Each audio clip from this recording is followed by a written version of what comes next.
森下さんの、もう放送されてますよ。Okay. どうぞ。And now we are going to start the second conference. Professor Umehara, who was in the program today, canceled due to poor health. And Miss Miki Furukawa will start the program. Thank you very much. Hello. じゃあ、いいですか? You can hear us. Hello.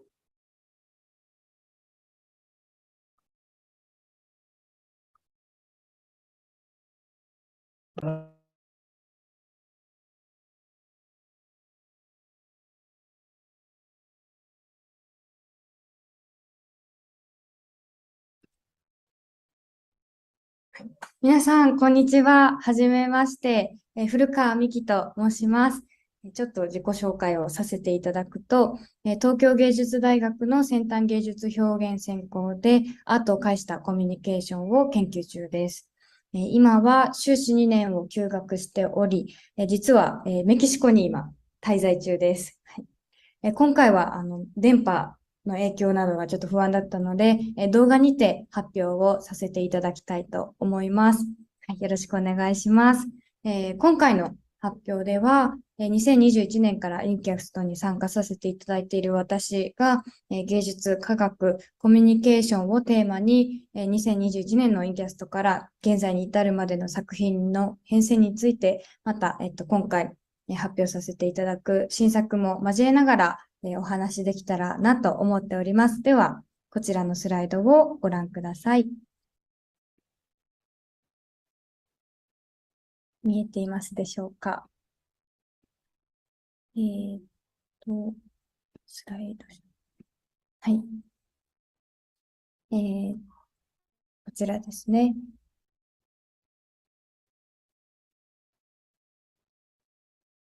前回のInCASTはこちらになるんですけど、では、アートを介したコミュニケーションを研究中の私が、ムン・ソヨンさん、浅井さんと共同研究という形で制作させていただいた作品、トレース・ユア・スキンの発表と、それによって気づいた障壁というキーワードについてお話をさせていただきました。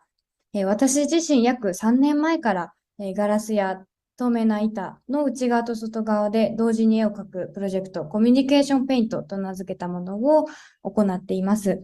前回のInCASTで発表したこのトレース・ユア・スキンという作品は、こっちですね、コミュニケーションペイントを科学の技術を駆使し、日本とポーランドで遠隔でやってみるという試みでした。これらの実験により、障害があることによって、それを乗り越えてでも接触したいという人間の根源的欲求に出会ったり、その中で意思疎通ができたと感じる瞬間により深い喜びを感じたりしました。また、相手と自分の間にあるコミュニケーションの障壁によって、いろんな表現手段、表現技術も、模索し、引き出すことができていたように思います。そして今年3月、同じ会場、アップタウン高円寺ギャラリーにて自身の個展を開催させていただいたのですが、その中ではInCASTで出会ったコミュニケーション内に生じる障壁というテーマにより焦点を当てた参加型パフォーマンス、隔たりに触れてを行いました。このパフォーマンスでは、あなたと私の間にある隔たりとは何なのかという問いをもとに、非接触、非言語的に対話をする内容となっています。このパフォーマンスは2部構成になっており、1部目では、展示会場中央にあるオブジェの内側と外側で企画者と参加者が触れることをテーマに、非接触、非言語的なコミュニケーションのやり取りを行います。やり取りによって、オブジェの色や形が変わっていくような仕組みになっています。2部目では第1部にて使用したオブジェを解体していく内容です。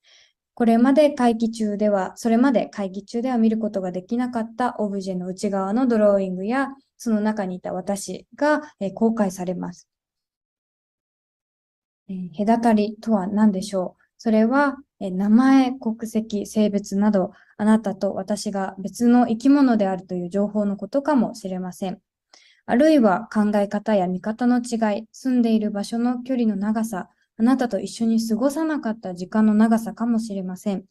では、その隔たりとは必要なものなのでしょうか？また、取り払うとしたら全て取り払えるものなのでしょうか？パフォーマンスでは、自分と相手の間にある障壁、壁を意識し、コミュニケーションを行う中で、視覚、聴覚的にあなたと私の間にあるもの、自己と他者との関係について改めて考える場となりました。その後、4月からは、エクアドルに3ヶ月滞在し、現地のアーティストコレクティブとプロジェクトを行い、7月からはメキシコに滞在し始めました。実際にエクアドルでは、このように絵をプレゼントしてその場で相手の好きな表現を交換するという活動であったり、コミュニケーションペイントの活動などを通して、日本とエクアドルの国民の性格の違いなども、知ることができました。ここは少し時間の関係で省略させていただきます。次にメキシコの活動についてお話しします。私が現在滞在しているメキシコのチアパス州は、先住民族が一番多い州でもあります。様々な文化や言語が入り混じる中で、アートを通してどのようなコミュニケーションができるのか、確かめてみたいな。そのように感じたことも、メキシコに滞在することを決めた理由の一つでした。ここでは、この、画像にある通り、メキシコで行っている関係を紡ぐという活動について紹介します。今、私は、一人の老者の友達と裁縫のプロジェクトを行っています。これは一つの針を交互に使い、お互いの姿を描くように縫っていく、そういった活動です。彼女は耳が聞こえないですが、初めて会った日、とても笑顔が素敵で、すぐに打ち解けて、私自身、彼女のことをもっと知りたいなと思ったことを覚えています。この活動は、チアパス州で出会った伝統的な刺繍衣装からも着想を得ました。私はチアパスの刺繍文化にとても惹かれています。このようなものですね。なぜなら、少しずつ時間をかけて刺繍を施していく、機織りみたいな形で織っていくっていうことは、人と人が少しずつ関係を紡いでいくことと似てると感じるからです。活動中にメキシコの私の指導教員であるロビー先生は私たちにこのようにおっしゃっていました。ミキはスペイン語がほとんどわからないし、アランサも彼女、その女性の友人アランサも耳が聞こえない。でも、それは全然重要なことではないんだ。なぜなら、彼はアルテノスコネクタっていうスペイン語で言ってたんですけど、アートが私たちをつなぐから、とおっしゃってました。私は先生の言葉にとても感銘を受けました。私と友人は時間をかけて丁寧に糸と針を使い、コミュニケーションを取ります。このアート作品では、鑑賞者にコミュニケーションの本質とは何かという問いを投げかけます。このように、コミュニケーションと刺繍との関係についてをテーマに自身の作品を制作しています。そして、それと同時に、現在は現地の先住民族の方に伝統的な織物の仕方について、このような形で学んでいるところです。はい。最後に今回の新作について、お話をさせていただきます。今回の新作縫合と解放です。本作品は現在メキシコに滞在しながらチアパス州の先住民族の文化の一つである織物、刺繍を学んでいるアーティスト古川が刺繍の縫い付ける、縫合するという行為と、人自身がコミュニケーションを行う上で日常的に行っている同化、異化という行為を重ねてみるという試みになっています。プロジェクターの前に立ち、服に刺繍がされていく、刺繍が施されていく一連の様子の映像を、あなた自身の体でぜひ受け止めてみてください。あたかも自身の服に刺繍が施されている、もしくは自身の肌に刺繍が施されているように感じる方もいるかもしれません。そのような中で、あなたは他者と縫合することに対してどのような感情をいただきますか？今回、プロジェクターを用いた遠隔性であるという特徴と、ヌーという動作がどのようにコラボレーションできるかということを、今回が初めての試みなので、私も今皆さんがどのように感じるか楽しみにしています。はい。以上で私の、発表を終わります。皆さんありがとうございました。ぜひ、私が日本に帰ったら皆さんと会えることを楽しみにしています。よいしょ。では、ありがとうございました。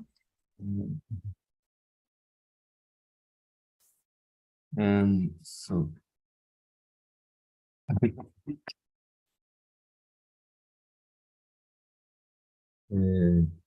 thank you very much. And do you have any question? But she is not here. It's not here. And so next speaker is Professor Takashi Morishita from the Keio University Tatsumi Hijikata Archive ですね。Title is Buto It Cultivate a Relationship Between Poland and Japan というタイトルですね。Are you ready? 森下先生。please open mic on. Please mic. Thank you. 聞こえますか？はい、聞こえます。はい、はい。それでは私のスピーチを始めます。I'm Takashi Morishita and working for Hijikata Tatsumi Archive of Keio University Art Center. This is the first time for me to attend InCAST Japan conference and make a short speech. I'm pleased to speak about my major field, Buto. Now I'd like to report the art event that held in Poland and Japan from 1993 to 1995. Do you know Buto? Buto is a genre of dance created at about 1960 in Japan, and now Buto spread to all over the world. Actually, you could see Buto dance not only in Japan, but also in Poland. I myself have invited a Polish Buto company named Amaria Theatre to Japan a few times in recent years. However, I wish to talk about an event on 1919th since I get a chance today. Japanese Buto dancer Akiko Motofuji was the wife of Tatsumi Hijikata, who founded Buto in Japan. She received a message from Polish great artist Magdalena Abakanowicz one day on 1993. Abakanowicz said in her letter that she was moved to see Motofuji's dance on video. That Motofuji's dance had been performed with Abakanowicz's sculptures at the Contemporary Art Museum of Hiroshima on 1993.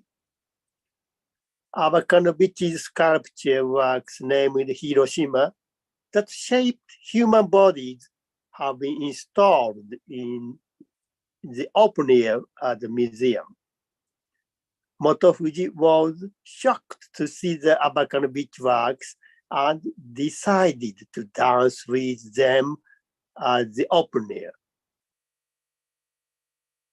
As it is well known, Abakanowicz's sculpture is powerful and primordial in spite of making out of fiber material.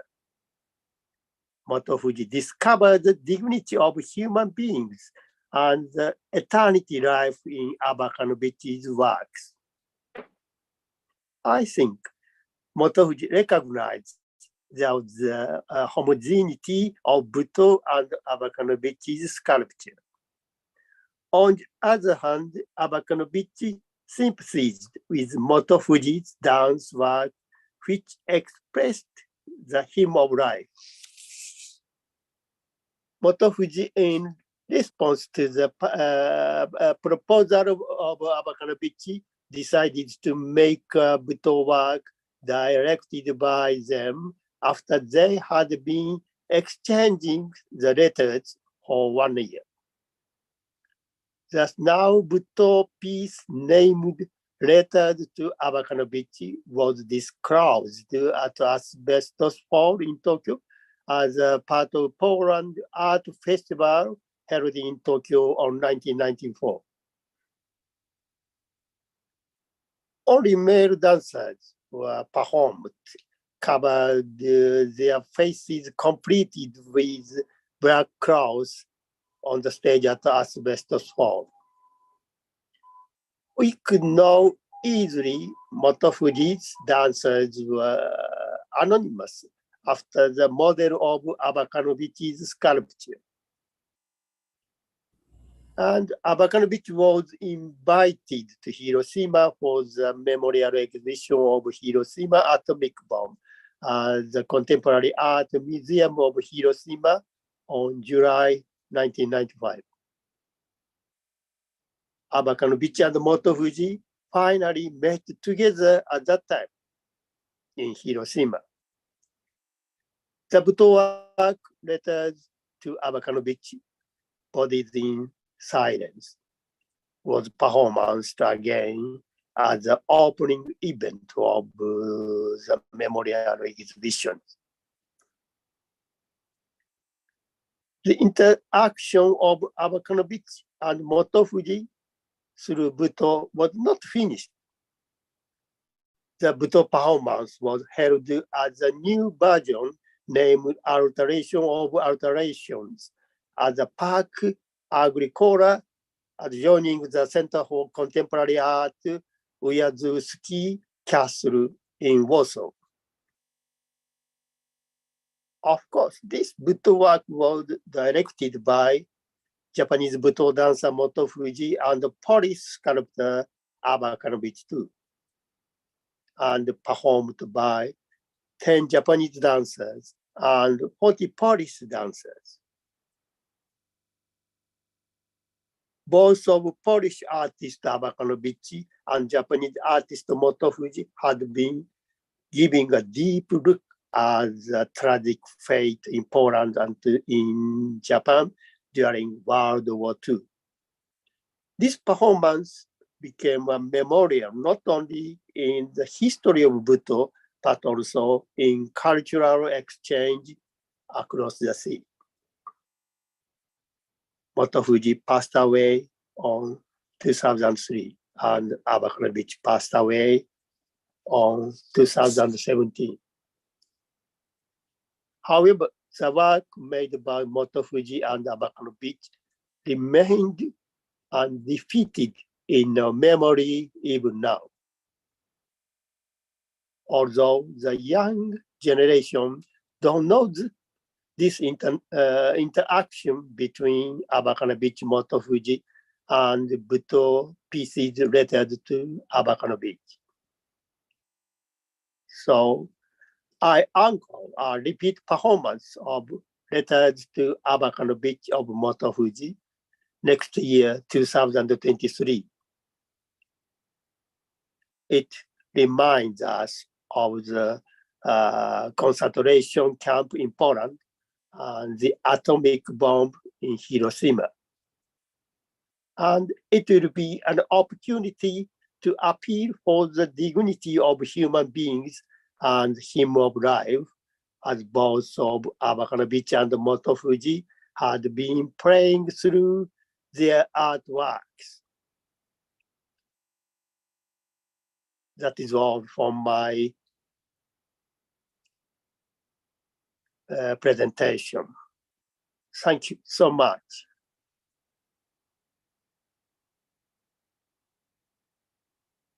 以上です。ありがとうございました。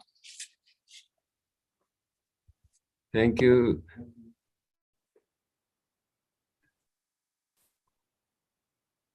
Thank you for your wonderful presentation. And so Do you have any questions? I have one question. Please. 日本語でいいですか？日本語で、私は。Met Magdalena Abakalowicz personally? Did he met Magdalena Abakalowicz personally as well? 個人的にアバカノビッチさんと会ったことあるんですかっていう質問ですよね。私自身はない、個人的にないんですけど、アスベスト館を通していろいろ情報を得ている。で、本井さんは三枝さんもちろんご存知だと思いますけど、本井さんはアバカノビッチと交流して作品を作ったという。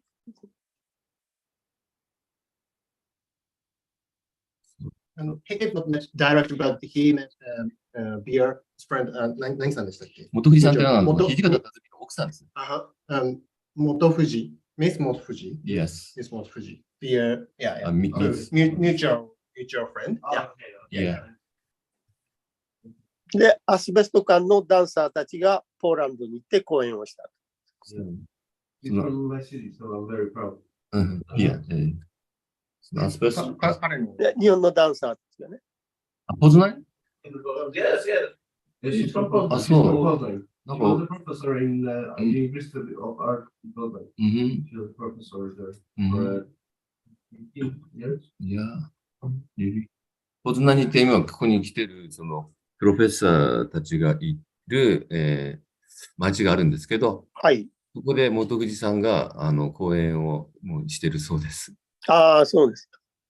Professor Nipshot was her assistant who participated in this exhibition. Who?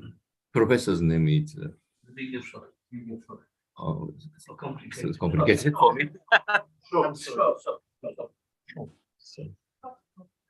And Andrzej Banachowicz was her best friend because he. Your friend? Yes.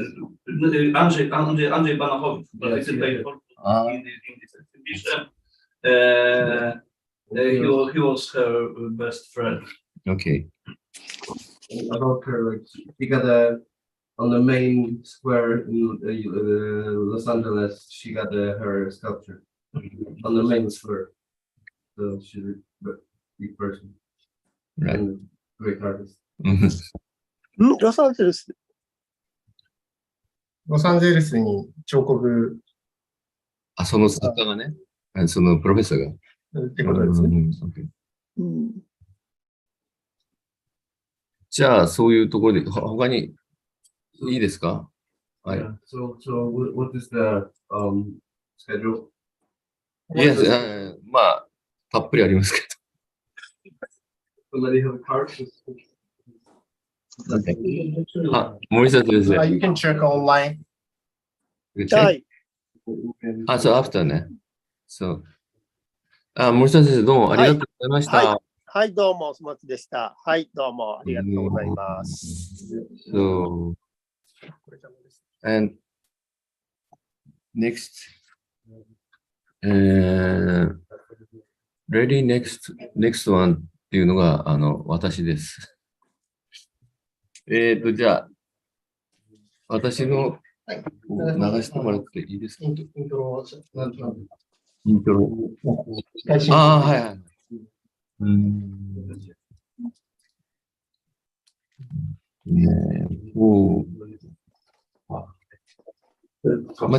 Next program is your program, right? Yes, yes. Okay, so let's start.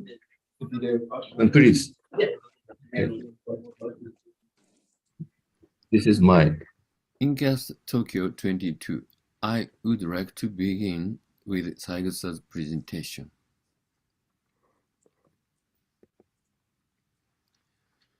I will explore the path to the future from my 2017 exhibition, looking for the here and now using the Soju University Gallery.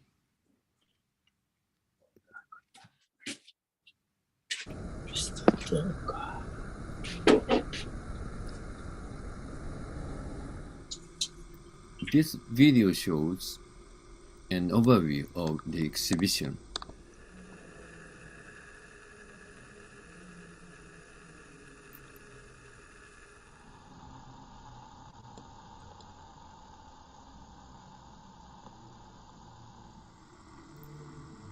This exhibition was held at the Sojo Gallery in Kumamoto City in 2017, the year after the 2016 Kumamoto earthquake.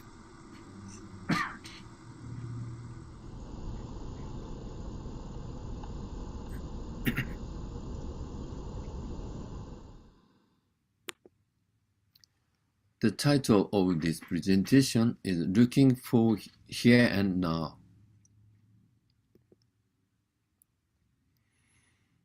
In modern times, information has accelerated due to the digital technology that appeared in the latter half of the 20th century.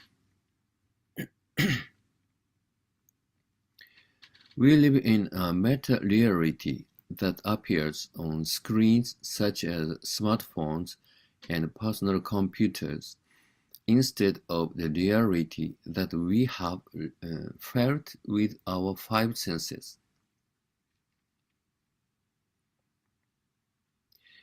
And because of that, we have lost sight of the real here and now. This presentation is a record of my work on the theme of searching for here and now.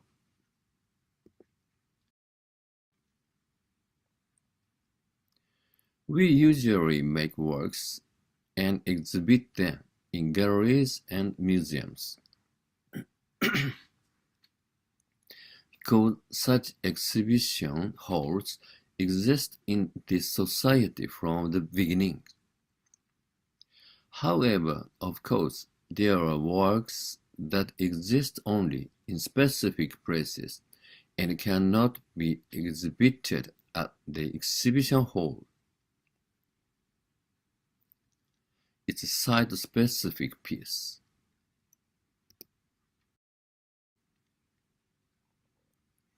Works of art do not exist only in galleries and museums. However, with modernization, many people think that what is displayed in museums and galleries is work of art. And the exhibition space became the element that gave value to the work. Then, isn't it possible to see the gallery as a container itself as a work of art?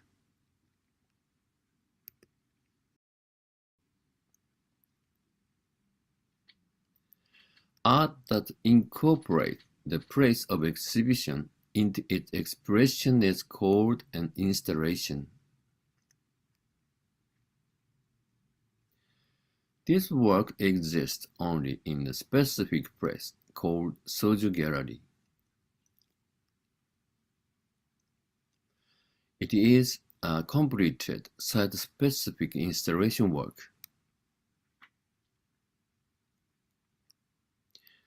It is my intention to objectify the exhibition space of the gallery and the architecture itself, which has given exhibition value and make it work.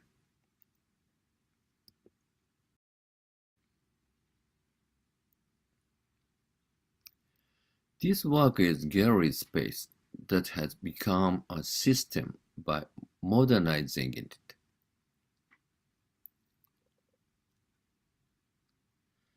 The place where the works are exhibited, the gallery as a container, itself is an installation.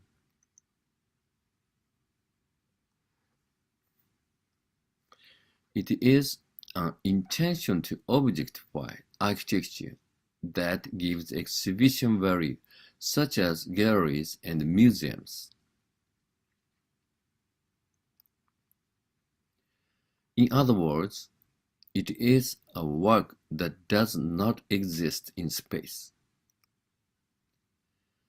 The exhibition space itself is a work of art.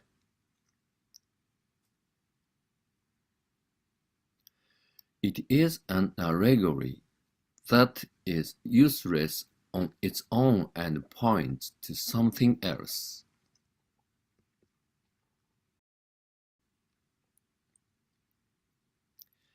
First of all, as a method, a model of the same ratio miniature model of the gallery will be displayed in the center of the exhibition space of Soju Gallery.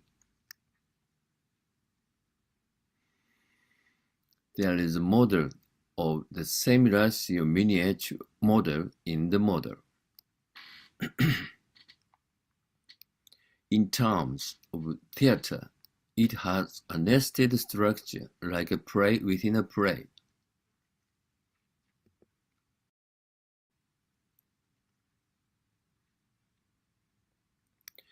It can be said that it is an attempt to visualize the structure of a kind of thinking, citing a play within a play.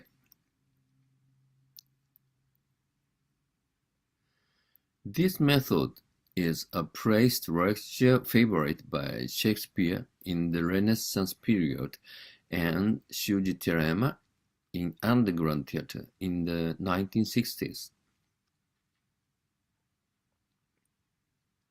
Therefore, the present of here and now of the place is made manifest. This is Velázquez's Las Meninas with the theme of paintings within paintings.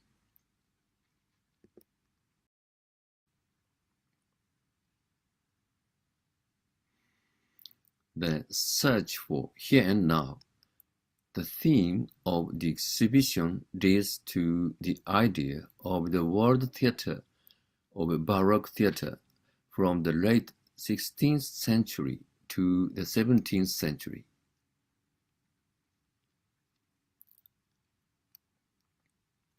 For example, in Corneille's The Stage is a Dream. There is a nested structure in which the audience sees the play that the characters see, which itself is also a play.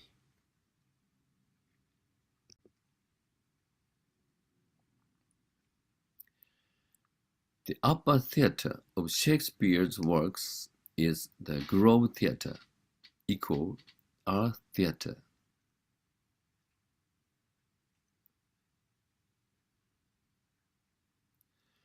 The stage of the earth is allegorized, and the drama that unfolds in the space of the theater alludes to the world of ideas as a spiritual source.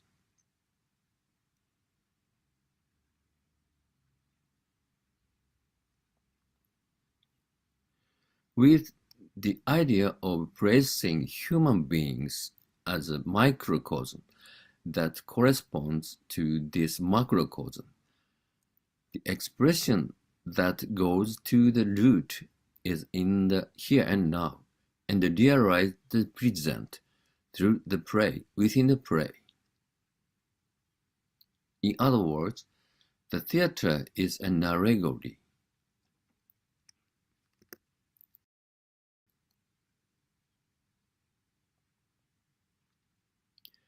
In other words, there is another gallery in the center of the gallery where you can take a bird's eye view.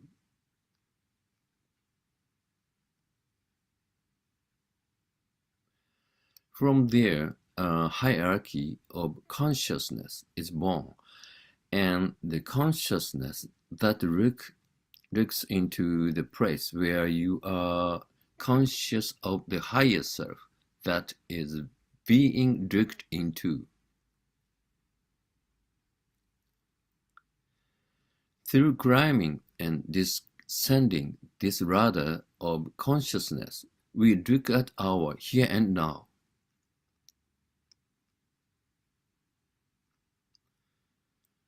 The unnamed here and now is everywhere, but nowhere.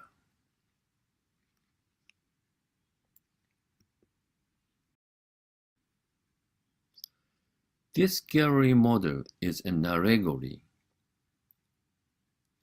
that points to another high place in the imagination.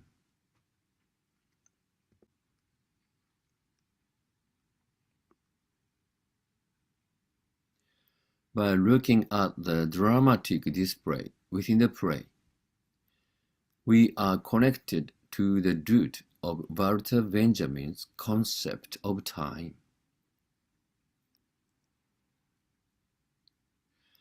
It may point to Plato's world of ideas, to Benjamin's source, or to the portal that leads to your higher self.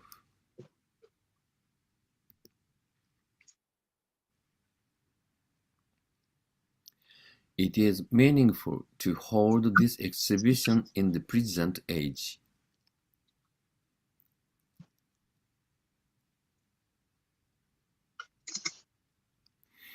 First of all, in the contemporary art scene, there is a market that cannot resist the logic of a large market economy, behind which the system of exhibition planning, exhibition, correction, and performance is unconsciously carried out.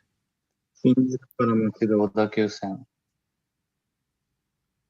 新宿から Apart 町田小田 from 急線。 exhibiting the artist's work in the original sense, it may also be involved in marketing for consumption.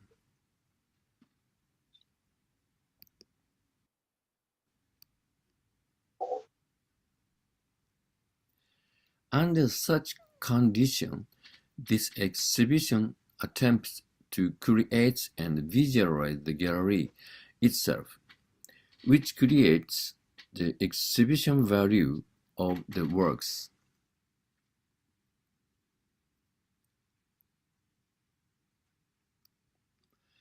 Through the model of the gallery of the same ratio placed in the center of the venue, it becomes clear that the works are not only the objects displayed on the walls and floors of the gallery, but also that the building and space themselves are works of art.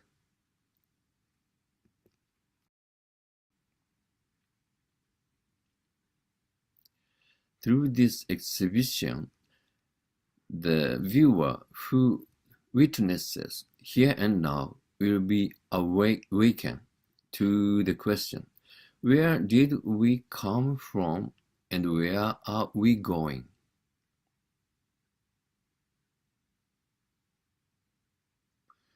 This exhibition is an attempt to create and visualize the gallery itself, which gives cultural value to the works.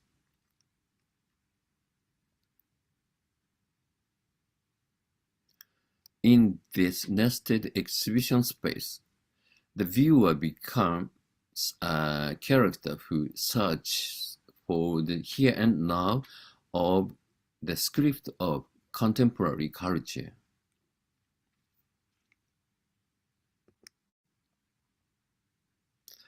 Soju Gallery is located in Kumamoto.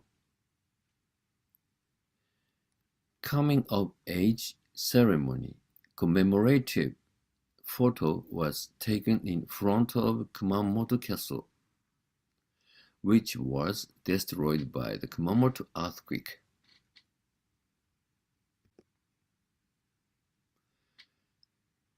In this area, which is still in the process of recovering from the Kumamoto earthquake, like Gauguin, where did we come from? Who are we? Where are we going?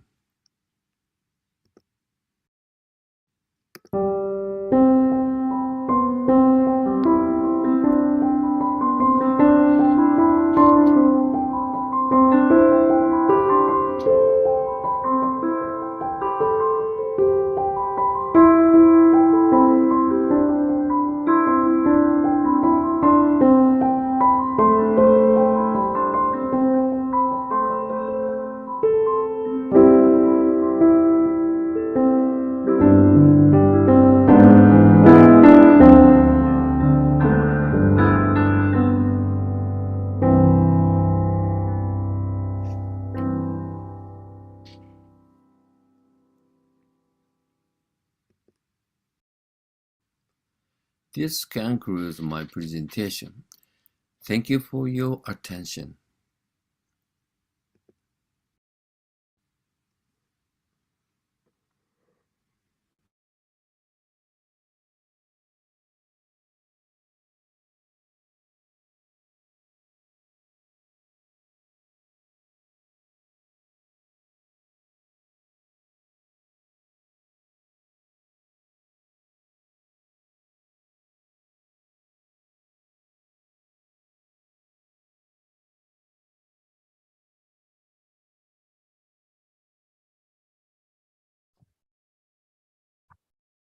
川上くん、はい、はい。聞こえますでしょうか。今マイクオンになりました。ははい、はい、聞こえます。い。それでは、about socialist state,これ何 third world and one、これチェゲバラですね。チェゲバラの話をお願いします。Nice to meet you all. My name is Kakami. As a disabled person, I'm currently working at a job-seeking facility while trying to get back into society. はじめまして、皆さん、私は川上です。現在、障害者として、今、社会復帰を目指しながら、給食施設で働いております。I speak English, little bit Russian, and little bit Spanish. 英語、ロシア語、スペイン語を少しお話しできます。What I would like to talk about today is Che Guevara, a revolutionary person. 本日皆さんにお話ししたいのは、チェ・ゲバラ、一人の革命家についてです。Please understand that this is a long story. お話が長くなると思いますが、ご了承ください。Guevara, who pursued the establishment of a true socialist state, the third world, and the diseases of our time. Guevara spoke out against capitalism, the structure of exploitation by the US at that time, saying that capitalism, while it taught the importance of the individual and freedom, creates and maintains an unequal and unfair society through an invisible and skillful structure of exploitation, and called for the realization of a true socialist society.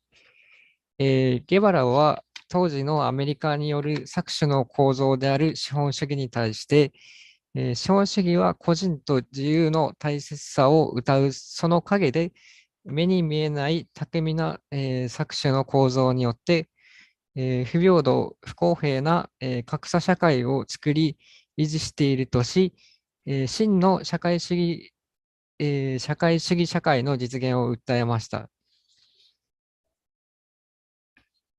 He called for the realization of a true social society.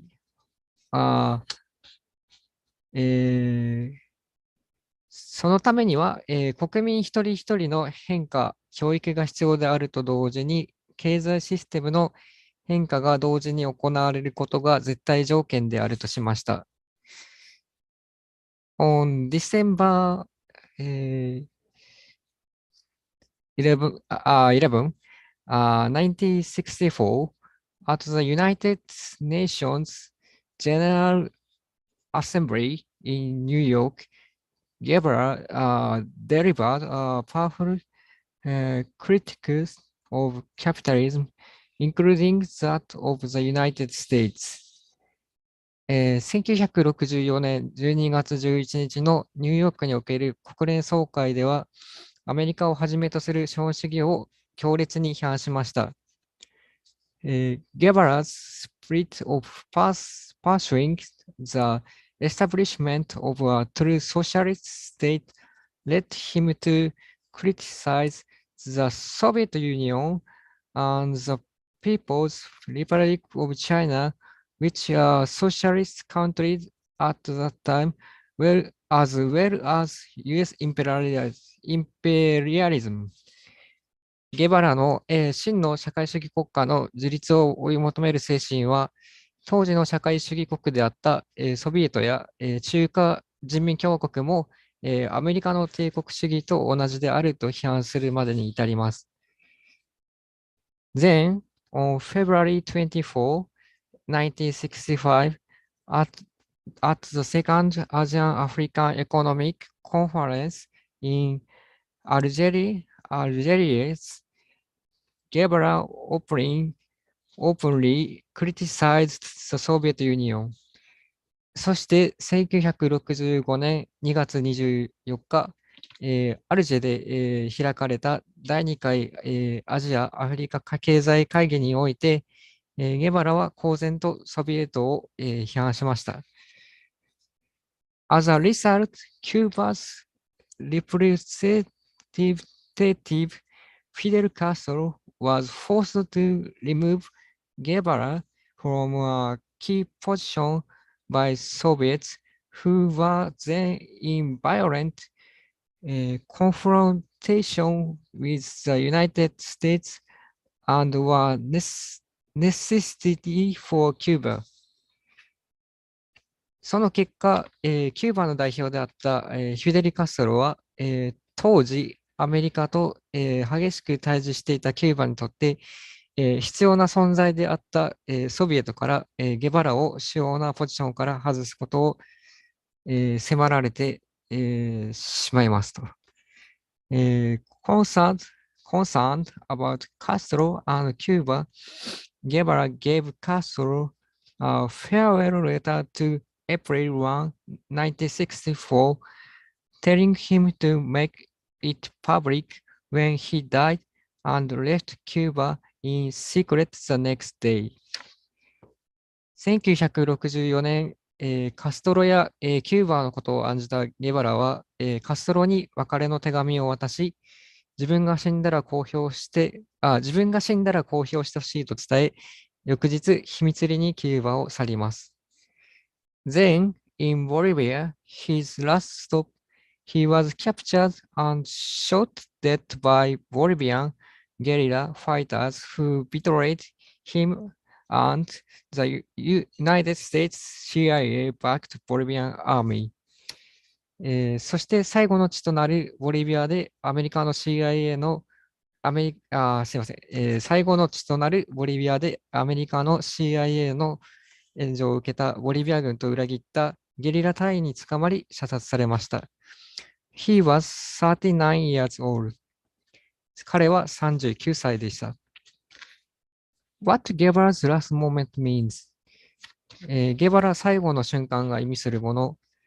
Today, almost 15 years after Guevara's murder,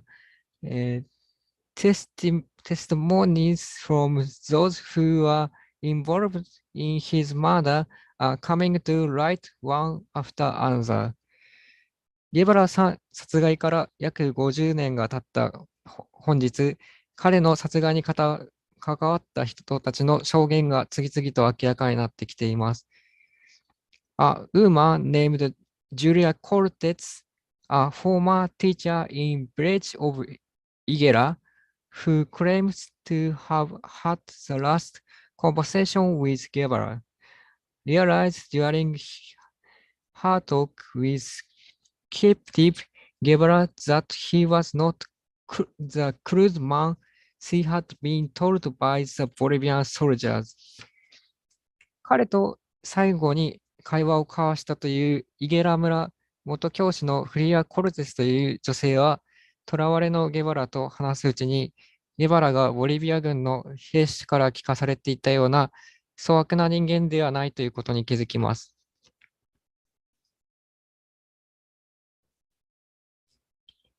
Overwhelmed by Guevara's charisma, she gradually became awed awed by the look in his eyes and eventually fled the place. そして彼女は、ゲバラのカリスマ性に圧倒され、次第に彼の眼差しに畏怖の念を抱くようになり、ついにはその場から逃げ出しました。Some of the camp guards were so impressed by his eyes and words that they offered to help her escape. また、収容所の警備兵の中には彼の瞳と言葉に感銘を受け、逃走の手助けを申し出る者も現れました。Some of the camp guards were, Guevara refused, however, and chose to die. しかし、ゲバラはそれを断り、死を選びました。Immediately after the order to kill Guevara was given, many soldiers were reluctant to do so. ゲバラの殺害命令が出た直後、多くの軍人がゲバラを殺害することを、嫌がりました。The order to kill Guevara was passed on to more and more subordinates, and one soldier came forward and offered to kill Guevara. ゲバラの殺害命令が出た直後、多くの軍人がゲバラを殺害することを嫌がりました。ゲバラの殺害命令は、どんどん可視感に下っていくことになり、ある兵士が殺害を名乗り出ました。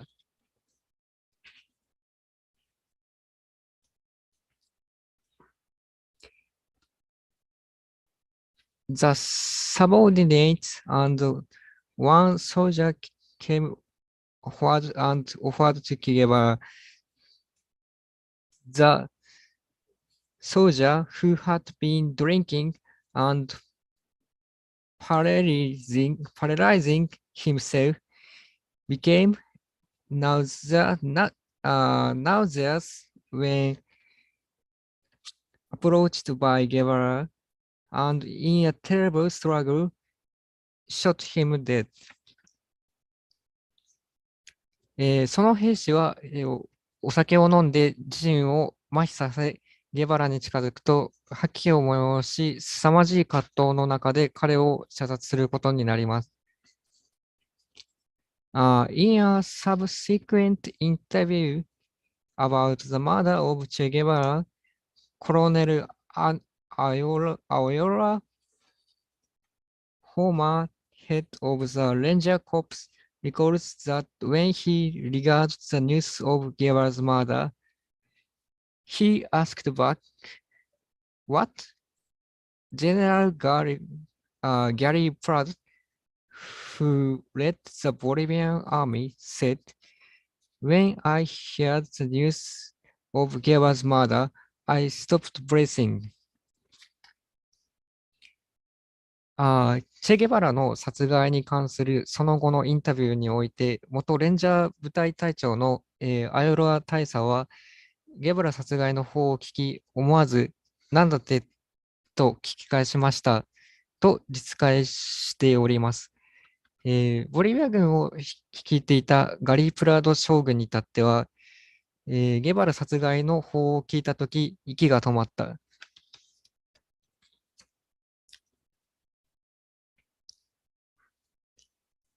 The actual decision to kill Guevara was made by U.S. Presidency and the Military High Command. 実際にゲバラの殺害を決断したのはアメリカ大統領府と軍の最高司令府だと答えております。There may be various opinions about the meaning of guerrilla struggles that Guevara adapted. ゲバラが取った、ゲリラ闘争という手段に対しては様々な意見があることでしょう。However, it seems to me that the reaction of many people indicate that Guevara's arguments and ideas, which were at the root of the guerrilla struggle, had universal human themes and justice.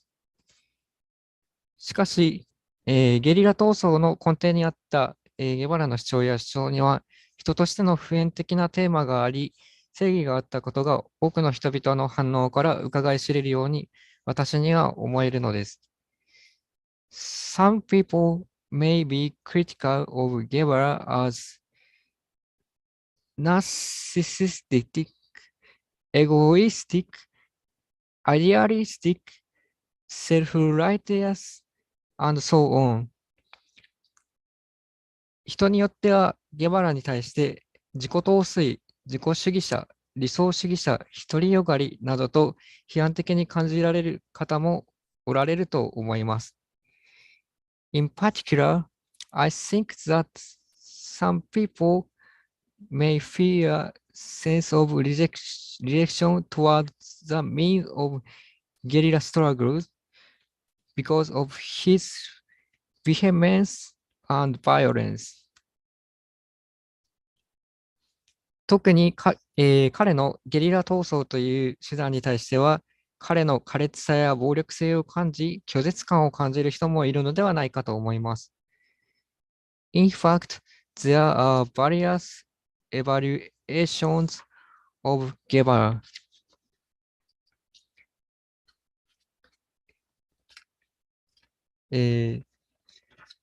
実際、ゲバラに対してはいろいろな評価があります。However, I believe that he chose the guerrilla struggles not simply because he was intense, but because he was a true realist.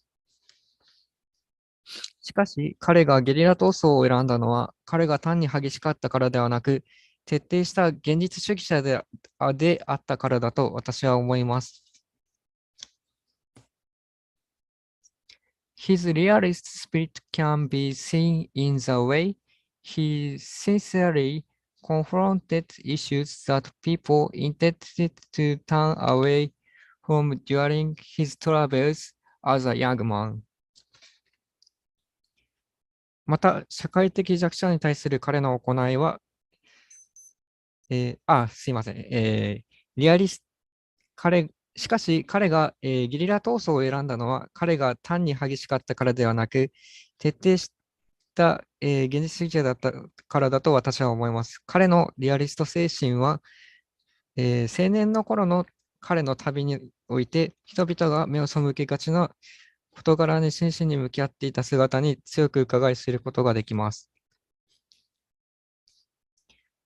His actions towards the socially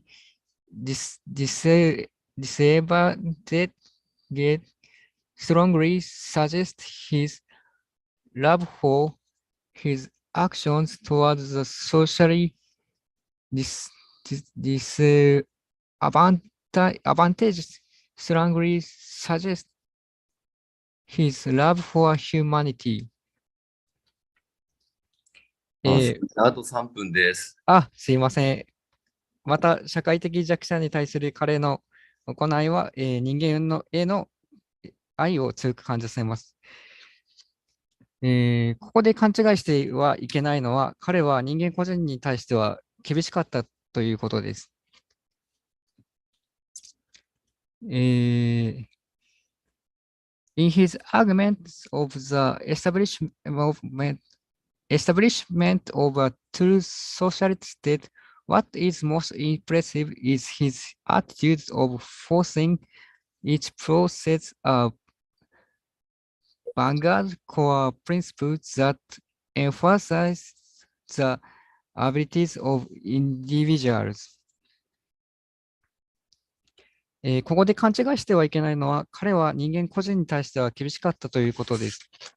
彼の真の社会主義国家の自立の、論弁においても印象強く感じられるのは、個人一人一人の、変革、責任と覚悟を強いる姿勢です。また、個人の能力を重視し、能力のある人間が社会を率いる集団となり、社会を責任を持って動かしていく前衛中核主義を提案しています。ですから、愛を人間個人に対する優しさとイメージしてしまうと、違和感が生じてくると思います。彼の言う人間への愛とは、人間という存在に対する愛なのです。つまり、人としての尊厳、生命の尊厳といった人間の存在に関するレベルのものなのです。ところで、皆さんは愛の反対は何だと思いますか？憎しみと考えた人もおられるかもしれませんが、愛の反対は憎しみではありません。無関心です。What he means by love for human being is love for human existence. In other words, it is something that relates to the level of human existence, such as the dignity of the human person and the dignities of life. By the way, what do you think of the opposite of love? Some may think hatred, but the opposite of love is not hatred. It is indifference.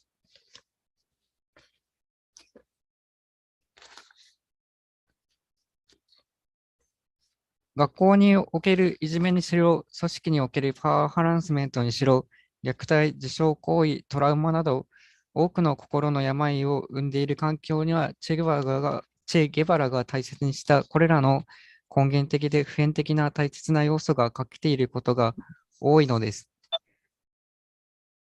はい。Whether it is bring in schools, power harassment in organization, 時 abuse. 間です。時間ですね。失礼しました。以上で、そういうことで私のスピーチを終わりたいと思います。はい。Thank you for listening. はい。これどうやって止めるんだろう。タイマー終了。これです。はい。川上つくしさんでした。Do you have some question? Any question? ありますか？ないですか？ Do you have any questions about for my speech? ありが Or... とう。May I have one question? Do you have any question? I have. ないね。僕あるんですけど。どうぞ。はい。あ今、一応。川上くん聞いてます？川上さん。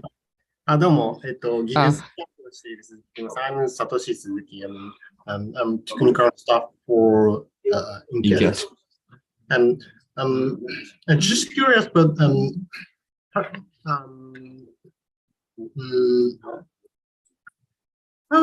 how do you how are you interested in Che Guevara?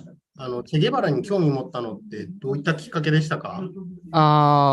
私が彼に興味を持ったのは、スティーブン・ソダーバーグっていう監督が、チェ28歳の革命という映画を出しておりまして、これは、なんかその、いわゆるそのプロパガンダっていう映画っていうわけでもなく、アメリカが、いわゆる、敵対国家であるキューバに対して、ドキュメンタリー映画っていう形で、彼の、人生の、終わり、始まりと終わりを描いた、映画というのがありまして、その中でちょっと、彼の、良い面も悪い面も含めて、ちょっと撮影したっていうのが非常に印象に残りまして、スティーブン・ソダーバーグ監督自身も、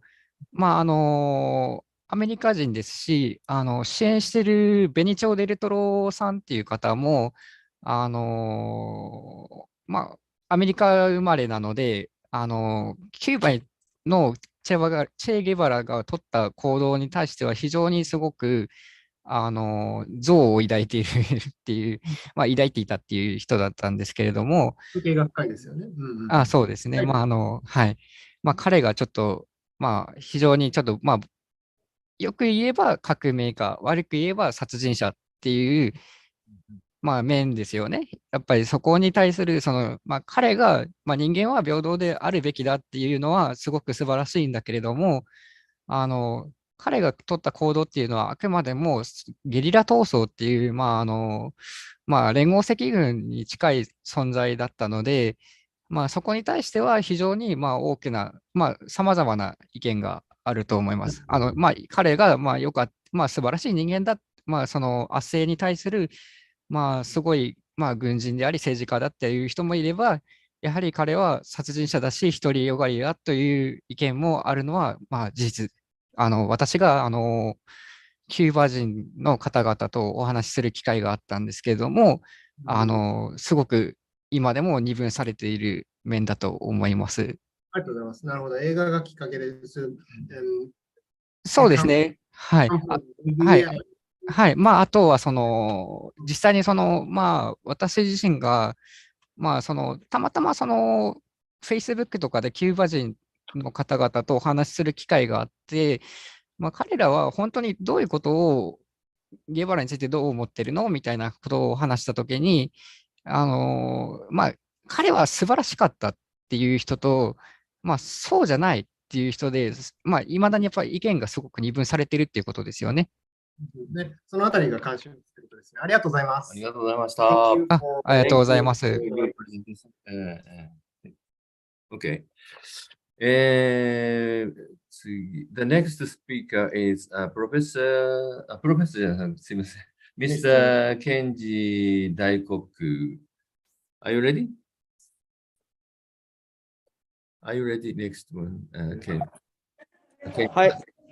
And so his theme is Uchu Labo, Local Family and Community Labo ということで、よろしいです。では、スタートしてよろしいですか？はい。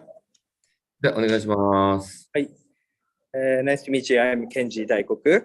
I'm a project maker, project designer, and project creator. Almost about art and community. Now I do a new project from this April. Uchu Labo, named Uchu Labo, is a Koenji community project. You know, there is Uptown Koenji Gallery. Now, InCAST 2022 open the place is including in Uchu Labo. Uchu Labo is a place's name and the community's name. So I want to explain about that now. Today, I have exhibition in Koenji, public theater in Koenji area. About my archive, my history. So first 3 minutes, I explain about myself, what I did. And after that, I want to explain about Uchu Labo because it's interesting, I think, and easy to understand. So let's go.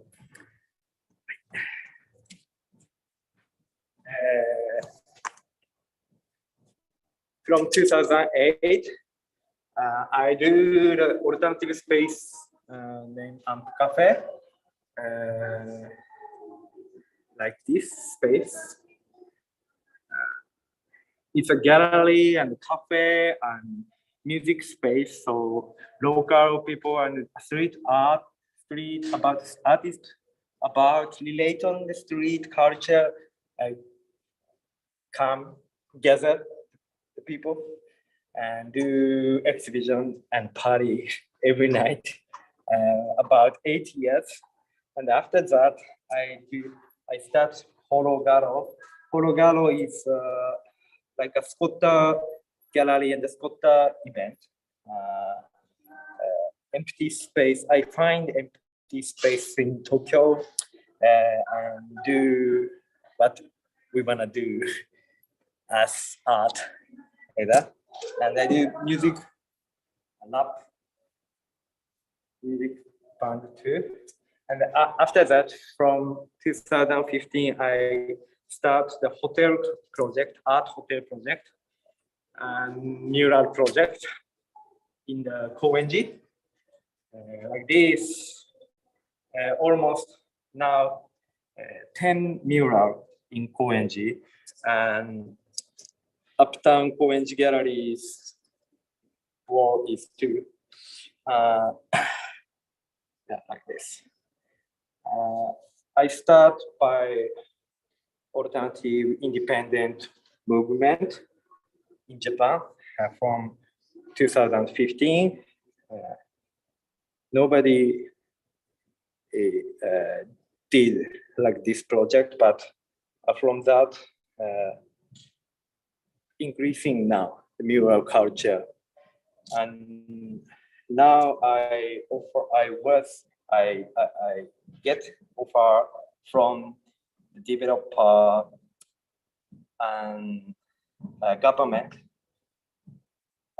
So my mural project is growing up. I care about gentrification now, but it's as business now. DNA Hotel is an art hotel. The concept is make art room by artists, like installation art, sustainable installation art, and traveler come here and pay for the stay, and we share to artists as artistic value. So it's a model. Koenji 2 room only by do it yourself style. So we make by our hands, and after that Akihabara, and after that Kyoto is very huge building, 10-floor building in Kyoto, a new building we make and make 31 rooms, and after that Nihonbashi, like that. Now I stopped to work in BNA company 3 years before, because business is already scaled up to me enough. So I want to make the new thing every time. I don't want to manage to continue. I want to make new things, so I stopped to work, but I make this project as a founder and art director. Yeah. And Cosmoport, I want to inform about Cosmoport. Cosmoport is a port of the communicate, contact with aliens in the space. Yeah, like that. And after that, paradigm shift. I call it paradigm shift season from 2019.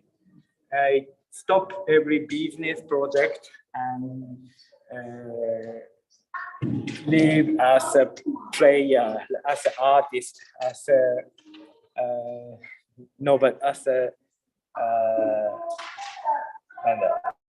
just only me. So I go to Burning Man and I experience the life without money. It is very strong for me. It's a very strong inspiration. I get strong inspiration for me by Burning Man, and after that, Corona problem to Tokyo, of course to everywhere, but Tokyo too, Koenji too. So I support people living Koenji, neighbors. So many things without money I did like this. So shopping street and theater and public bus and restaurants company to the builders to building to make building many projects. So and after that, last year I started a new company. Finally, I start the new season to challenge to make utopia in Koenji from last year. So I explain about Future Labo. Future Labo is Cosmo Labo, and Uchu is the meaning of Uchu is Cosmo or space, the space laboratory. But the space means everything, and space human is everybody. Of course, living Earth, so living Japan, living Koenji, living Poland, living Czechia. Everybody is a space human. So the space laboratory means the laboratory for everything. Yeah, but the space labo is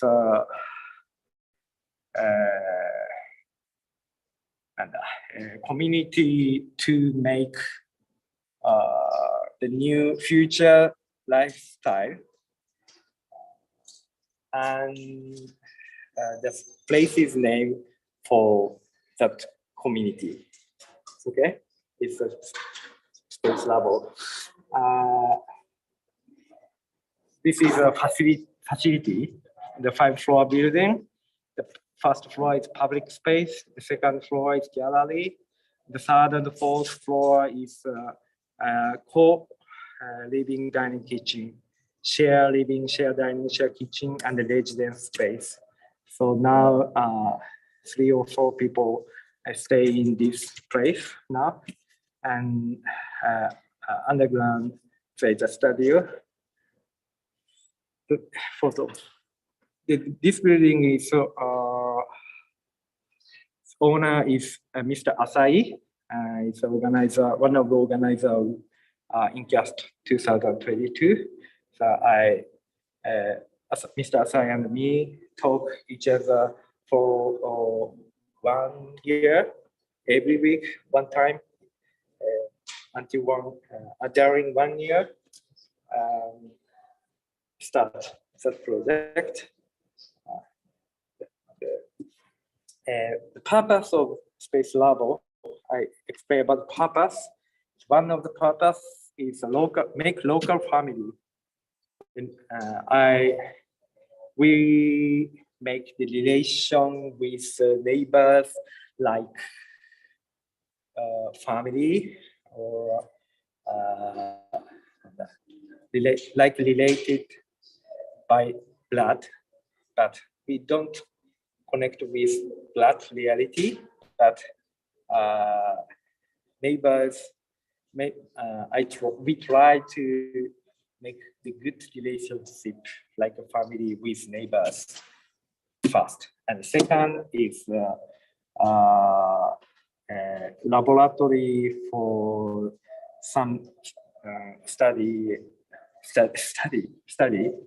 So each person join in Space Labo have theme from them, and do some project for make a new thing for future. For example, community economy, for make community economy, and the DIO, like happy, we call happy ending. Happy ending means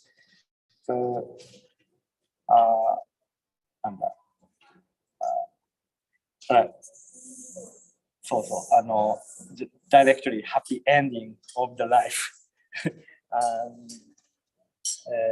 Information guide service, information guide for the Koenji, or upcycle project like this, because there is a professor and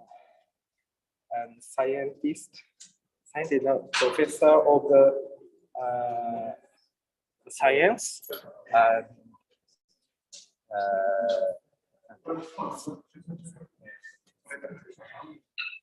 so many type of people, the painters, lead producer, manager, bar manager, and economic professor, and lower, and lighter. From 14 boy to 70 age lady join that community. Every week, every Wednesday night, we come to Julabo and eat dinner, just only eat dinner and communicate with each other and talk about their project and share about the situation and ask something for their project. Each other.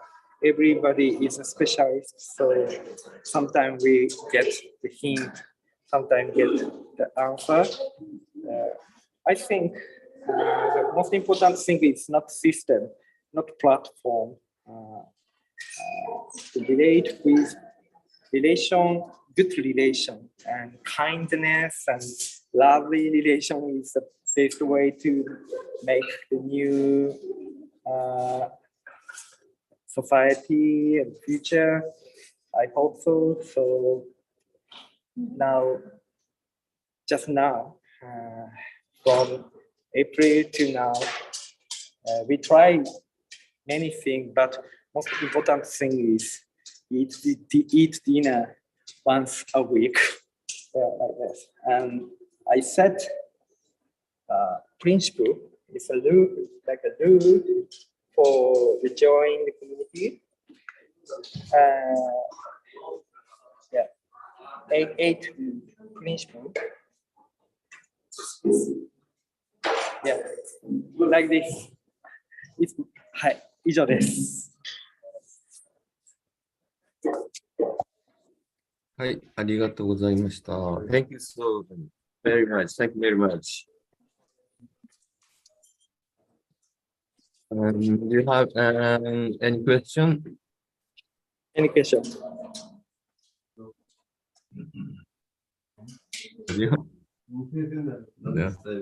No. Okay. It's finished. ありがとうございます。Thank you so much. ありがとうございます。And so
Yeah, yeah, yeah.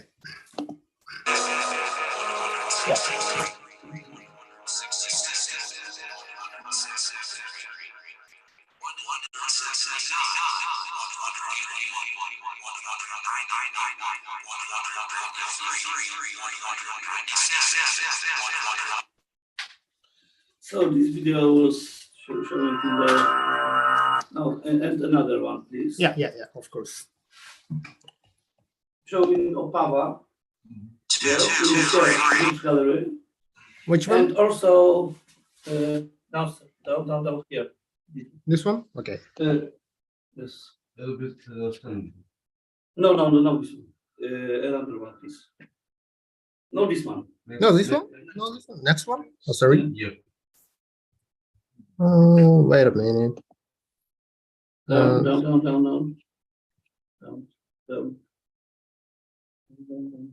Well, Down. yes. Oh, this one. This one? This one. Okay. Yeah.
Okay. Okay. Thank you. I think it's, Ready. Yep. yes, I think it's enough. It's enough? Yes. Yes. Thank you so much. If somebody has a question.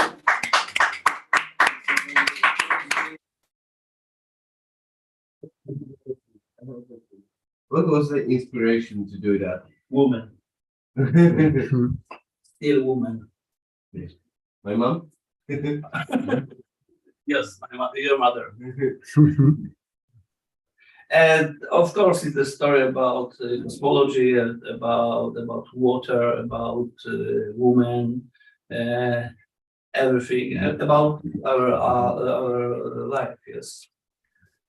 I prepare everything with this video, with music, and with vision. Yes. Okay.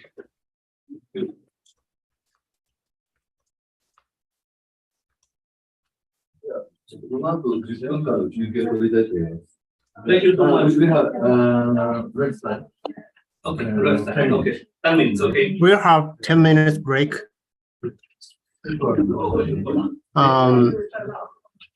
We'll be starting at 6 p.m. 45. Take a break.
may I ask you a simple question? Yes, of course. But it's kind of, short breaks, no one's here, kind of. What can I say? The image something scary and it makes me think of movie Alien.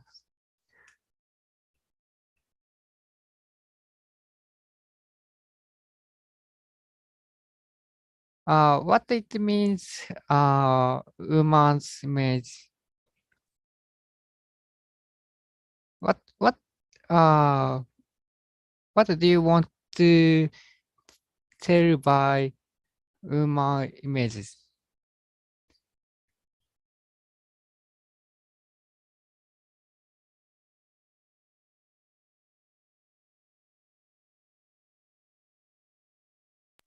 I'm sorry, and he's well outside because it's short break, so I'm sorry.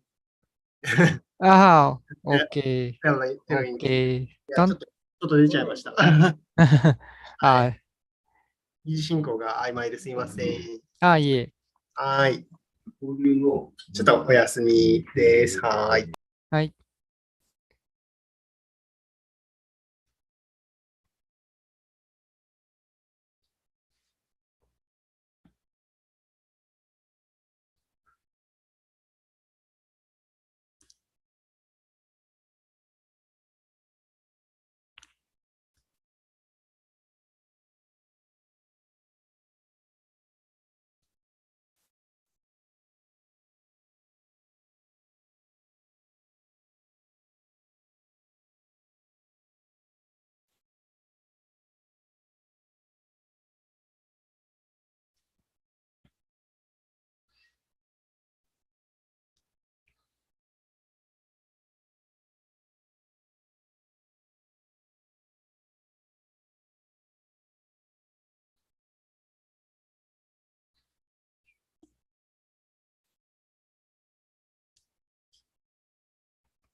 この後、なんか軽くお話を、なんか雑談じゃないんですが、する時間って取れたりするんでしょうか？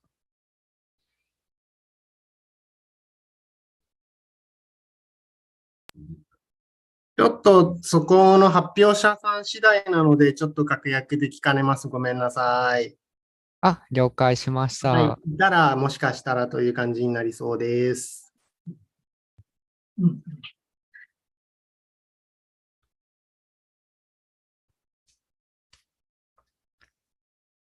ちょっと、なんか僕の、プロットに近い、作品に対して。ごめんなさい。ちょっとこちら対応できないです。ごめんなさい。いえいえ。はい、了解です。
So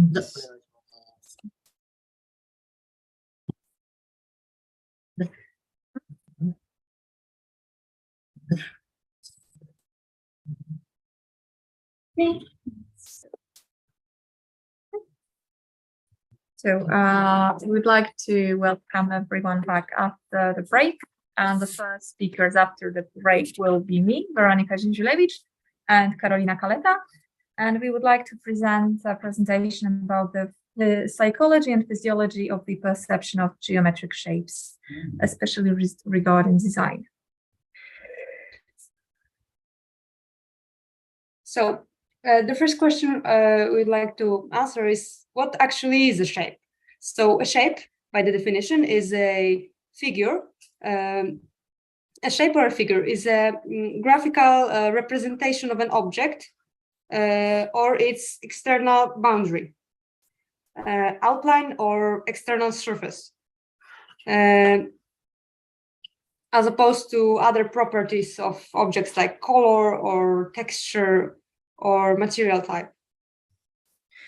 Shapes can be perceived in many dimensions. The ones we can perceive, we as humans can perceive, are the zero-dimensional object that is a point. It has no dimensions of height, length, or depth. One-dimensional object is a line, so it only has one direction. It will have length, or it will have height, or it will have depth, but only one of those. Two-dimensional objects will have two of those properties, so it has length and height, but it doesn't have any depth, so it is still flat. So as you can see, the zero-dimensional is a point, one-dimensional is a line, two-dimensional is a flat shape, Plane. And so a plane, and a three-dimensional object has length, height, and depth. So all the three dimensions that we as humans can perceive without any problem. Examples of such objects are cubes and spheres. And from what we know, there are many, many, many more dimensions beyond the third one, but it is not yet well known about how we can actually perceive other dimensions. So human eyes are unable to perceive them. Some people say that the fourth dimension is time. Some people do not agree with that theory. So let's just stay with those three that we are certain of. So next we'll talk about how actually do we see those shapes. So, and slightly simplified terms, of course. Of course, that's slightly simplified. So yes, the visual system that we humans have consists of the eyes and parts of the central nervous system, such as the retina inside the eye. That's here. Which contains photoreceptor cells, such as cones and rods. Cones that allow us to see colors, and rods that are responsible for the seeing in the darkness or seeing in low light conditions, the black and white seeing. Then we have the optic nerve, which goes all the way, becomes an optic tract and leads to the lateral geniculate nucleus, which is a part of the thalamus. So inside the human brain, there's this smaller, like a little brain that's called thalamus, and or a lizard brain, if you will. Yes. So inside there's a part that's part of the visual system. That's called LGN in short, lateral geniculate nucleus. And also it connects into the visual cortex that's located at the back of the brain. Yeah. So the photoreceptors I mentioned before that are inside the retina, because when the light comes inside the eye, it reflects on the, how do you call it? Yeah. Oh man. Not the iris. Actually, it reflects here and goes into the back of the eye, the retina, where those photoreceptor cells are located. And focus? No, not focus. Thank you. So when the light hits the retina, those cells send the signals to other cells. There are many cells in there which have many different functions, but it's actually too complicated to talk about it right now. So those signals are carried the information about the light to various parts of the visual system, where it's decoded, sorted, and grouped before it's finally analyzed inside the brain. It is actually thought that image is deconstructed, actually. In school, we learned that we see upside down, for example, and the image is later flipped, but it's actually much more to it. The edges of object are actually decoded around here, not inside the brain. Our cells that are located inside the optic nerve actually detect edges. So there are many. This whole system of the image recognition is actually still very much researched, and we are not yet sure how it actually goes. Yeah. So the various aspects of the image are analyzed in later in the different parts of the brain, different parts of the visual system. So there is the process of edge detection, or which we would talk about, which we are talking about because it's the basis of shape recognition. Yeah. So going further about the edge detection, shape is one of the basic properties that allow people to define the reality around them. All the things have more or less complex form that can be distinguished from the background by observing its boundaries, right? So naturally, the contours limiting the silhouettes of the objects are not usually visible, like the contour of the drawing, like in coloring book. Sometimes they're determined only by the subtle difference in the shade of lighting or color, the brightness of the object in relation to the environment which they are seen. For example, here we have this this painting, this portrait of the Madame Henriette by Renoir. Here is the original version, the black and white conversion, and here is the how do I say it? It has been put through the edge detection program inside the computer, right? So as we can see in this painting, edges that are detected are not actually many, right?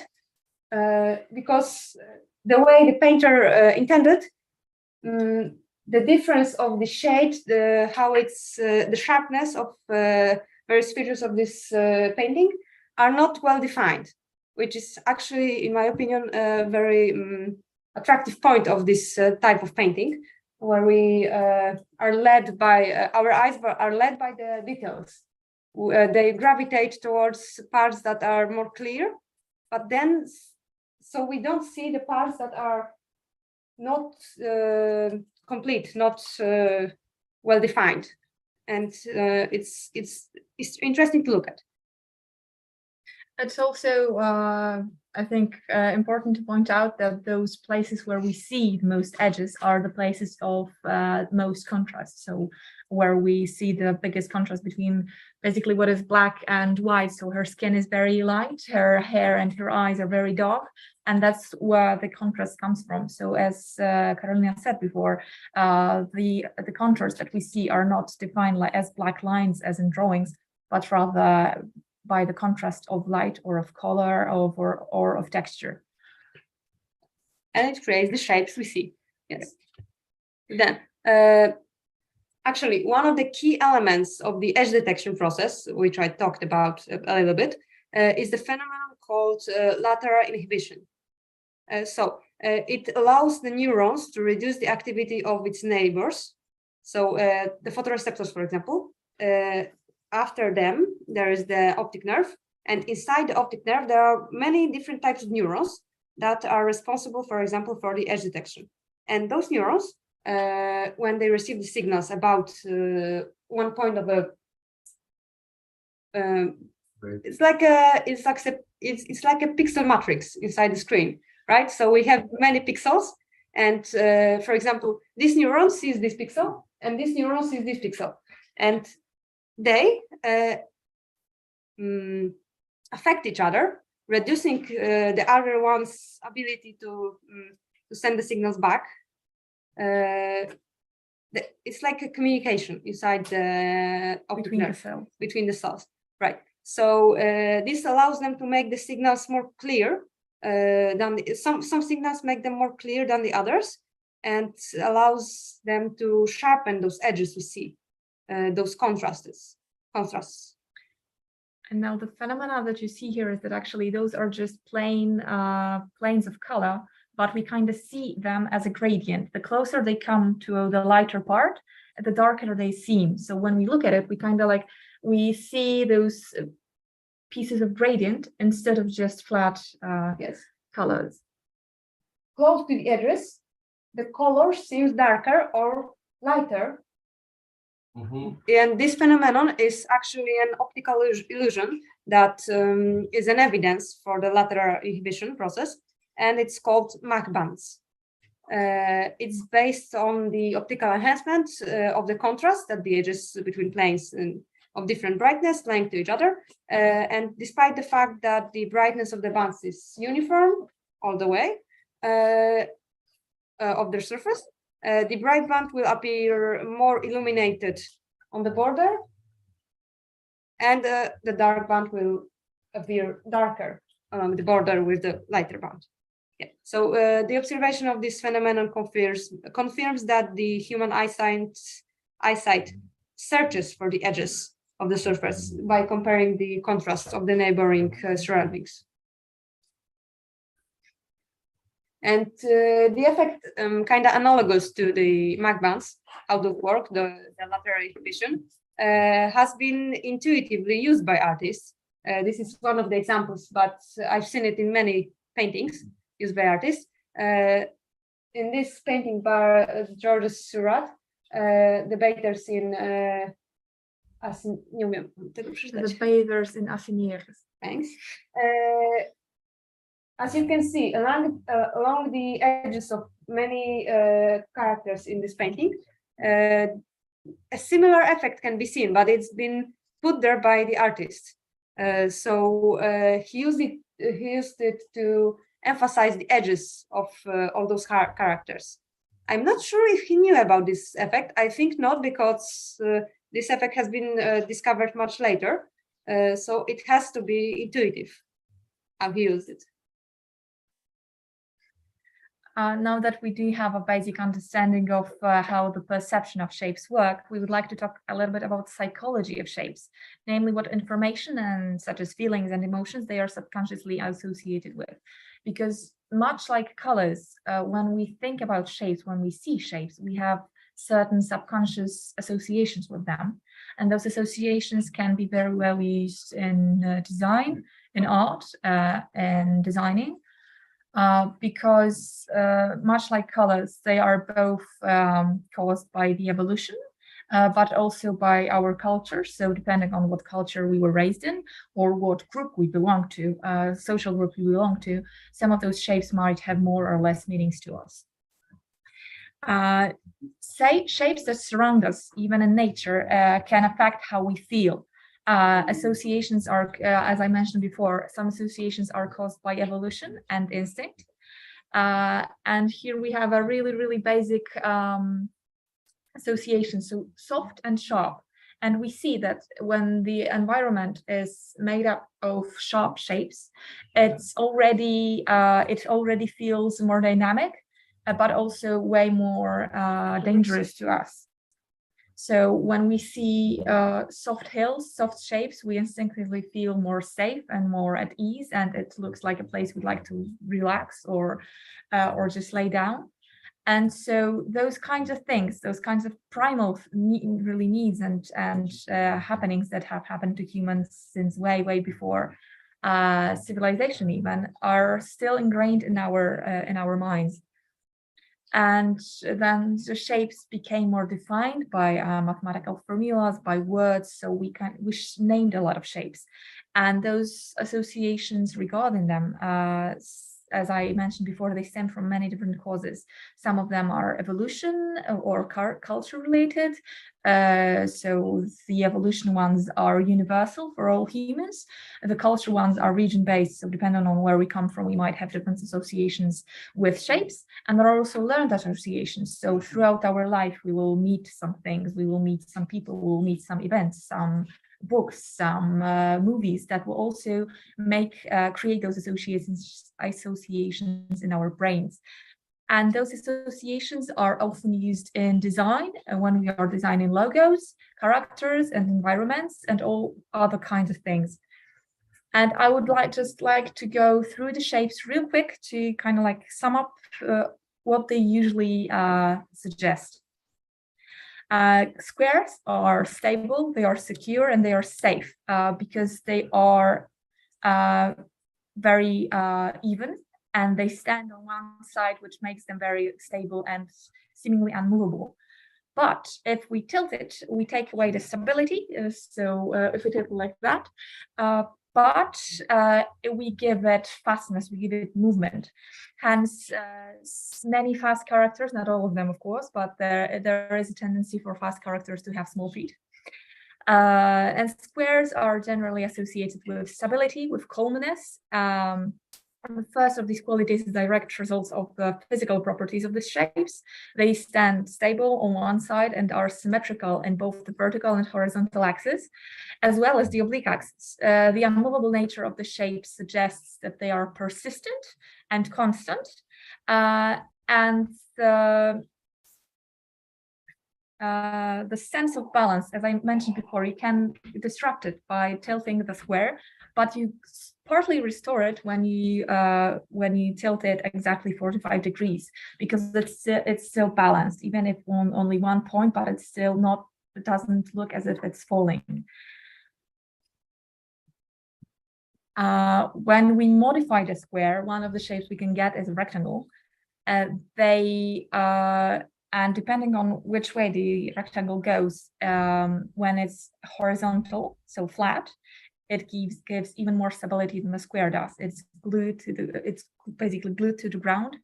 But when we stretch it up and we make a tall rectangle, it kind of works the other way. It's still very stable, but it's also it seems tall, which makes it have more gravity, more authority. So a rectangle line on the shortest side will be deprived by some of its stability, but will have some loftiness and monumentality to it. And if you want to enhance this feeling of monumentality, then we can further distort the rectangle into a trapezoid.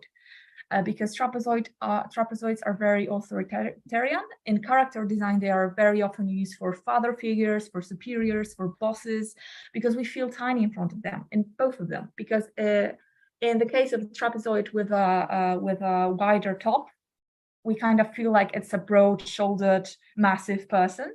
And when it goes narrow to the top, we kind of feel the same way as we feel when we are in front of something very big and just narrows to the top, because we are so small in front of it. So because of perspective. And so basically, trapezoids are authority or importance and or power. Yes, thank you. That's the word. On the other side of the spectrum, we have circles. Circles are friendly, they are safe, they are dynamic, and they are also very often associated with intelligence. But also, in many cultures, the circle is associated with the sun, and the sun in so many cultures is associated with something good, with goodness, or even with gods. So it is also the shape that can be often associated with perfection. They have both the characteristics of organic and geometric shapes, because on one hand, they do not have sharp edges, but on the other hand, they are perfect. Based on their regularity, they are associated with perfection and intelligence, but they are also attributed with softness, security, familiarity, and closeness because of how soft they look. Yeah, if we flatten the circle a little bit and get an oval, it loses its perfection and loftiness maybe, but it does get more fastness, more dynamicity, especially if the ellipse is a little bit tilted. So using those kinds of shapes will suggest speed and movement. And the last of the basic shapes is the triangle. Triangles can have, as you of course know, triangles have various versions, but all of them are connected by the fact that they have sharp edges, and those sharp edges give them aggression. The sharper the edges are, the more aggressive they are. And this is the most basic association we can have of triangles, because all the pointy things, all the things that can hurt us physically are usually triangle shaped. Thorns on a rose, a knife, a spike, all of them have a triangle tip that can hurt us. And so triangles tend to be more dynamic and aggressive than quadrilaterals. But depending on how we shape the triangle, they can differ quite dramatically from one another. Because a triangle with a flat base will be very stable and stationary. But when we kind of like put it on one apex, so again, tilt it, similar as with the square, it will give it the impression of movement and fastness. But rectangular triangles, on the other hand, so the ones with one of the angles straight, will share some characteristic of rectangles. So they will appear more stable and less dynamic and less aggressive.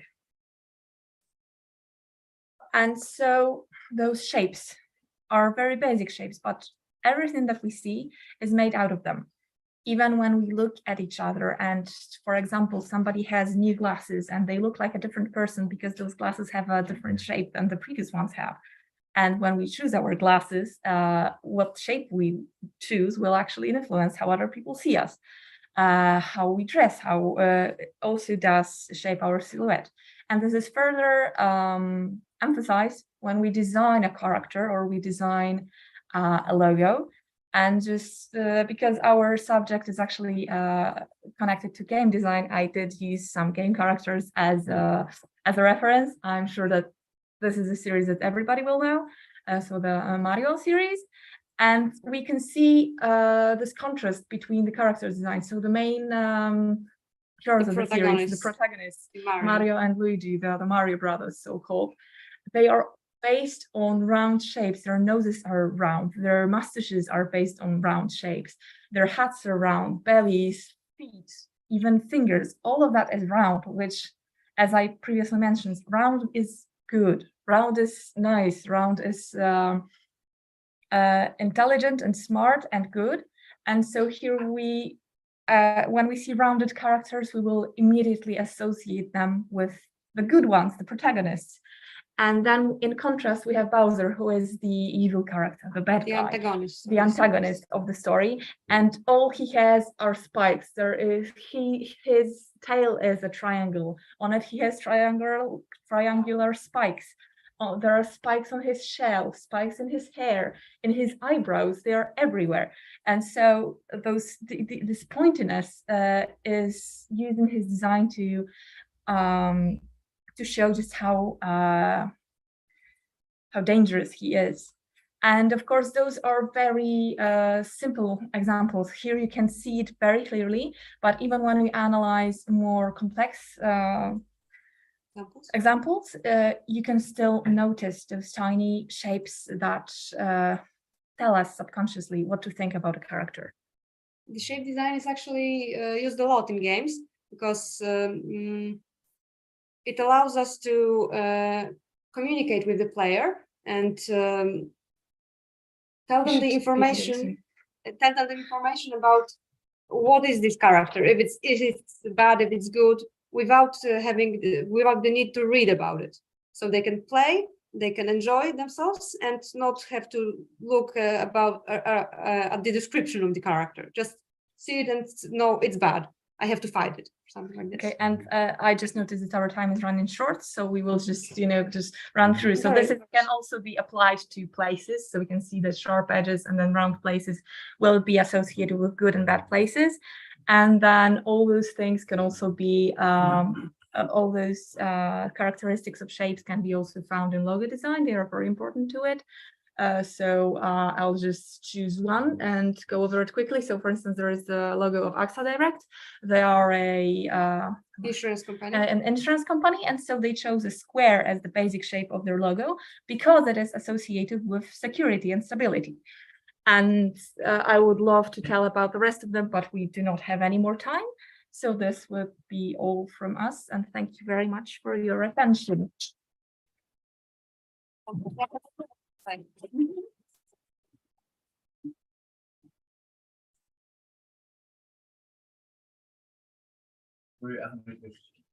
Okay, but let's make it very quick because we should let the next person speak. Go on. Yeah, I think it's gonna be me. But in the beginning of your presentation, there was a about the dimensions, yeah. Yeah. And in your opinion, do you think that people gonna discover more than dimensions than that's what we have right now? Is it possible? Is it in your opinion? Yeah. That is actually a question of physics or mathematics. Yeah. But by the standpoint, it's actually possible to get more directions. Actually, I think it's best to ask Professor Guskos about it because I think he knows even more. Then quaternions is the three-dimensional space and so on and so on. So we can shift many dimensions. We can understand at least up until the 12th one because actually they go in a loop. There's a point, then there's a line, then there's a plane and the three-dimensional shape, and then there is kind of like this three-dimensional shape. Yeah. At the same time, it's kind of like the next point, so they can form a line. That's why it is thought that the fourth dimension is time because it's kind of like this object stretched in the planes of time, and then they form a shape. Yes. But it's just one of the theories, and we are not sure if it's right. Yeah. But the visualization, when we have a section of three-dimensional space, this two-dimensional object. When you have a section of four-dimensional space, yes, it is a three-dimensional object. So it's here is a section of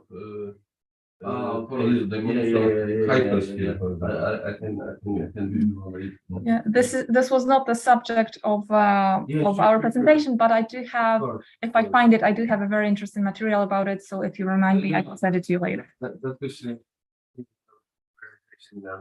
I was just waiting till the end. Okay, thank you very much for a question. I hope there are no more questions because we need to move on to Rodion's presentation. So I would now like to ask Rodion Arkadiusz Marcinkowski to the stage, and he will present his talk about NFT, crypto, metaverse, or a news aid in social media. I just need to... Musisz mi odsłonić, bo ja muszę to wyłączyć, ja muszę to widzieć, żeby to było. Nie, ja chcę przesunąć po prostu, żeby bardziej świeciło. Co to nie, FaceTime takie było. Nie, ja to wcześniej robiłem, zanim wszyscy przyszli, że świeciło tak tylko w tym miejscu, a nie na ekran. Ale jest okej. No to poproś pana, wiesz, tutaj Do you use slide or just speak? Pardon? Do you use slide? No, I'm gonna use you just speak. Website. No. Website. Yeah, websites. Okay. Yeah. Let me share. How many people do we have online? On Zoom, 6, excluding managers. Perfect. Yeah. I hope it's going to be interesting. YouTube, it was six before, but I don't know for now. A little bit because I want to stand of course. Closer to the. Of course. Give me a sec, a little bit. Yeah, sure. A little bit more. Yeah. Okay. Yeah. Okay. It's Japanese keyboard. Yeah. Sorry about that. I'm gonna manage that. Okay, I'm gonna sit for a moment. Just remove it. Yeah. No. It works for your. Oh, yeah. Oh, thank you. Okay, so Next presenter. yeah, the first I'm gonna my presentation gonna have three parts, and there's gonna be the NFT, what is NFT, how does it work, and how in the future the digital art can be collectible, and that's very good to monetize that, and because people love to collect things, and more and more we have digital stuff in the internet, like let's say many artists here making a digital art, and yeah, that's gonna be the first part.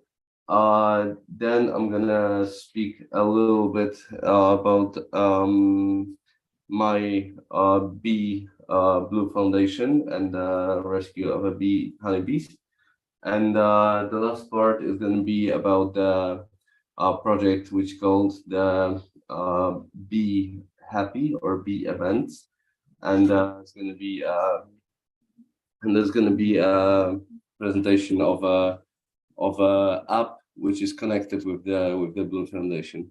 So okay, I'm going to start from OpenSea.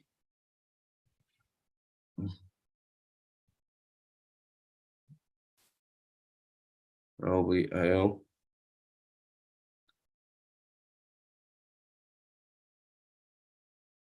Yeah, so here we can see many NFTs. Yeah, this is the artists who monetize their NFTs by the cryptocurrencies like 0.7 Ethereum. It's I think about $20, and we can see that many of them make collections, like you can make 1,000 of let's say this one, or okay, let's back here, like you can make 1,000 of this one, or you can make just one, and the price is different if there is just one in the whole internet code. It's impossible to copy.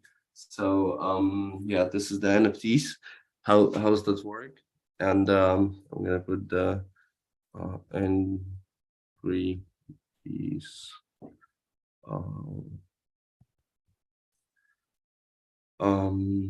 yep, and here we got my collection. This is the art which you see physically. This is pretty funny thing that we can have something physically and digitally at the same time, and there is a 10 those beta bees. One was sold. Here we have a delta, epsilon, zeta, eta, theta, iota, kappa, and the alpha, and all of them have a different numbers. Like there's 10 of those, there's 9 of those, 8, 7, 6, 5, 4, 3, and a 1. Only one alpha.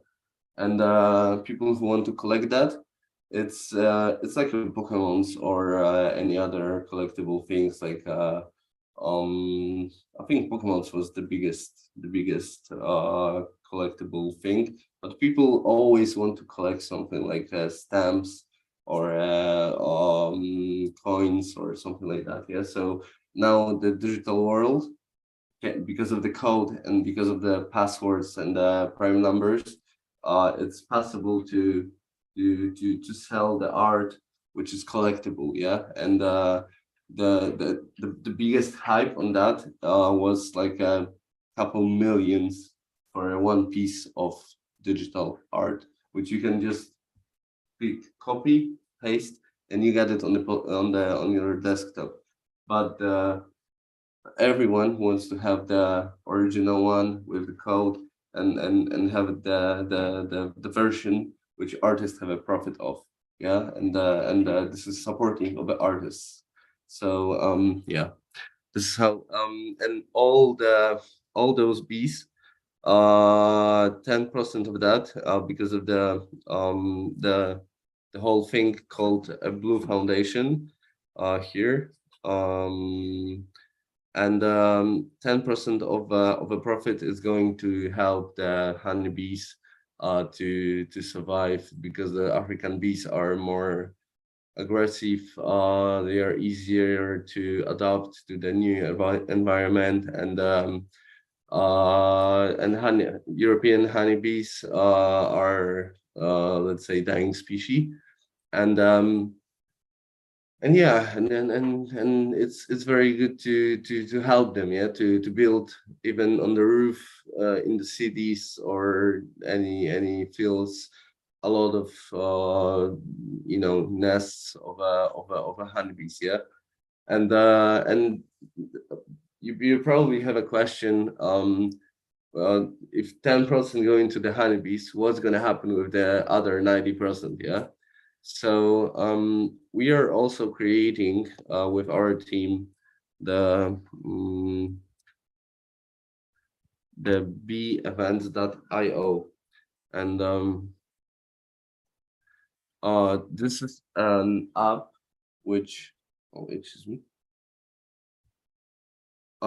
Yeah, this is an app which can create the connection between the people, between the strangers. Like, for example, you have something like a Facebook. It's a social network where you have a let's say the, oh, I forgot to cover the can I like.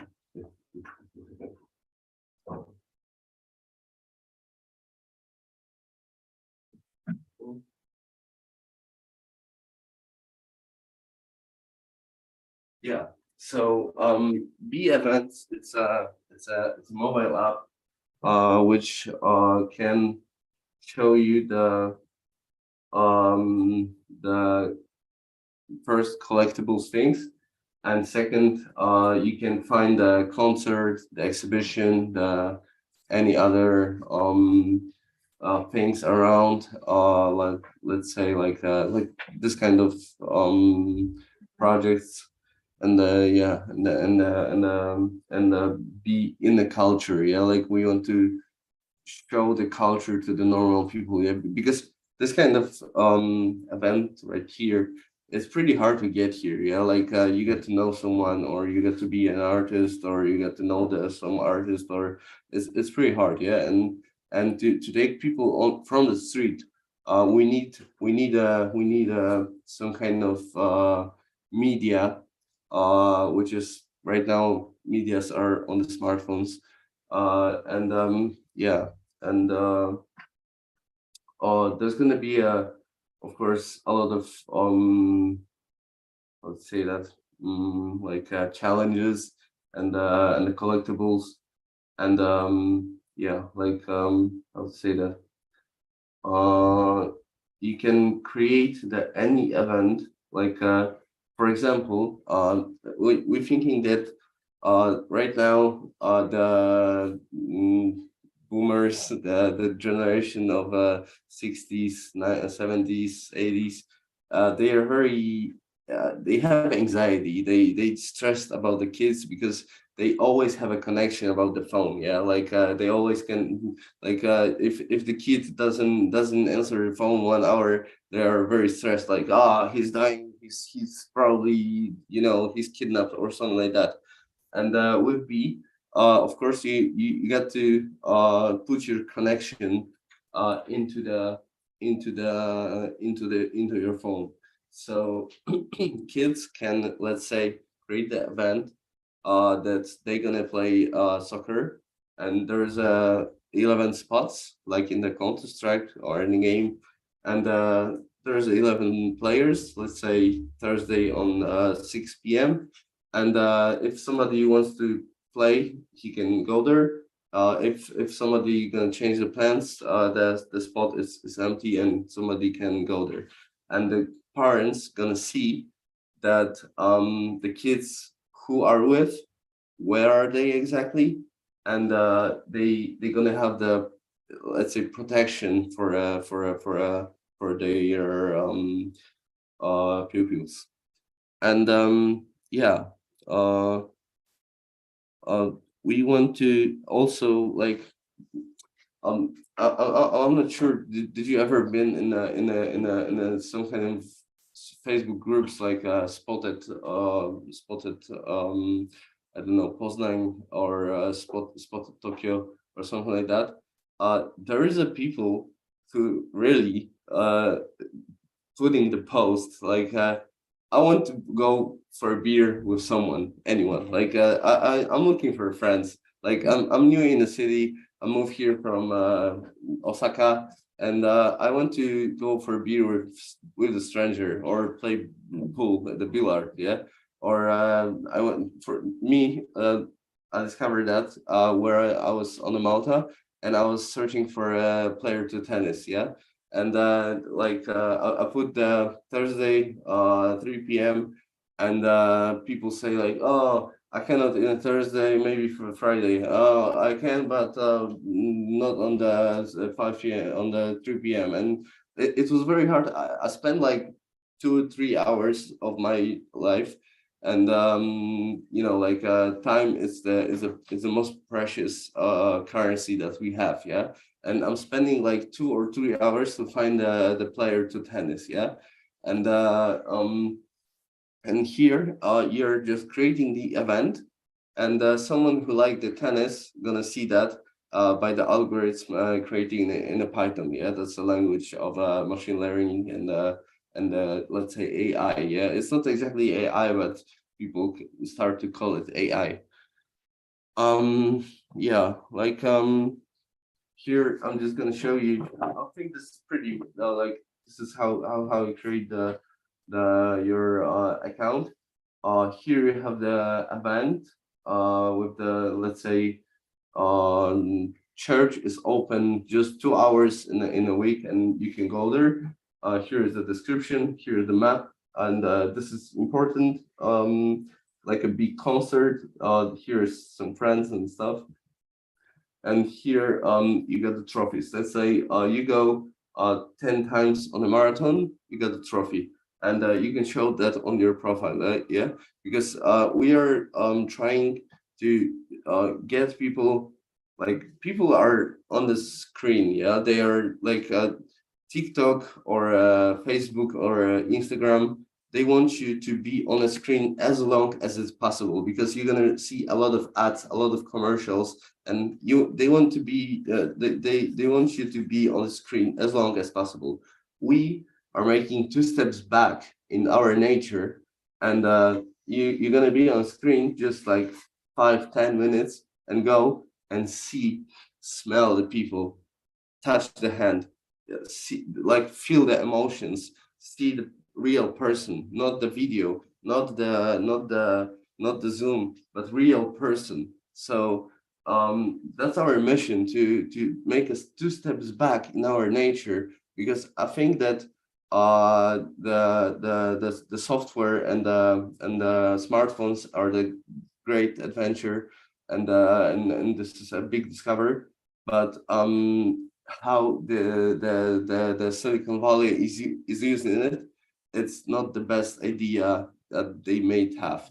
So I think our nature, it's more we don't, I'm saying about me, yeah, like and my community, we don't want to be in the metaverse, yeah. We don't want to have a Googles and, oh, hello, how's it going? Okay, I'm gonna shoot to the zombies for like hour or 2, but I'm still bored, yeah. Like I don't feel, it's very boring, yeah.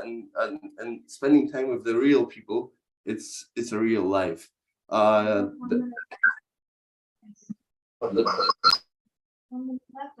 Okay, yeah. So I'm ending. Yeah, sure. I'm waiting. This is my partner, Pavel Kruk. He's a software engineer, and he's a chief of a technical project. This is me 2 years ago, so I was more pretty than right now. Here we got Patrick, and here we got David. David is a very good musician, by the way. He also make music, and he's very good in our social marketing. Yeah, this is our partners, and this is a B. So you've got a match. It's the best. Like it's some people saying that it's a little bit like a Tinder. Yeah, like you can go to the play chess, and is it going to be a girl or a guy? It's random. So you can meet the person and have a love, fall in love in someone real, not in the TikTok, not in Facebook, but real. So this is our goal, and this is our future. Thank you for your time.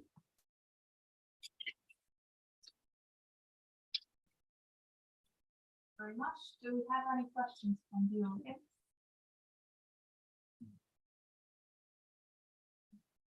And I have one. Yes, well. sure. So I think some of us already heard about how the NFTs, much like cryptocurrencies, have a catastrophic influence on the environment. Yes. Do you think that the 10% of your income from the NFTs will offset the damage to the environment and to the decent that the NFT will make? That's a very nice question. The biggest catastrophic on the environment have Bitcoin and Ethereum. We are using Polygon, which is way much using way much less energy to create it, and we are using Polygon to be more zero waste and good to the planet. And zero waste has to do with physical waste, not much of electrical.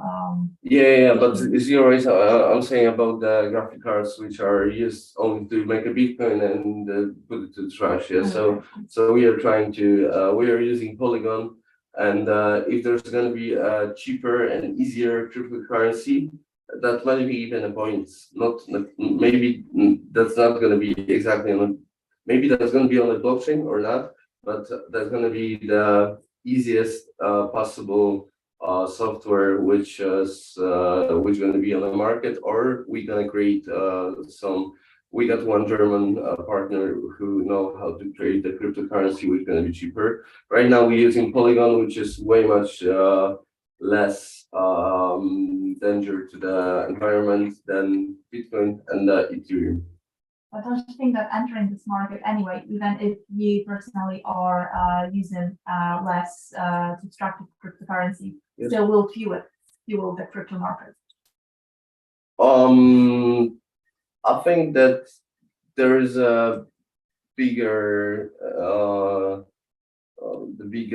the destruction companies in the world than the cryptocurrencies. Yeah, like let's say I don't know, like the gas in Russia, the war in Ukraine and stuff. Yeah, like cryptocurrencies probably gonna be the future. Yeah, so if I'm not a big fan of the Bitcoin, Ethereum try to be easier and to code, and I think it is gonna be more popular. But this is we are talking right now, yeah, and the future we are not sure how it's gonna be in the future, yeah. So we hope that the future is gonna give us the answers to create the best solution which is possible. Okay, thank you. And we are now out of time, so we will move on to. I'm just gonna sit here so that everybody can hear me better. Okay, so thank you very much. That was Rodion Marcinkowski with his presentation. And now I would like to welcome Dr. Tomasz Kodela, Teresa Czapandowa, and Jan Melena with their presentation, Pathfinder in Ostrava.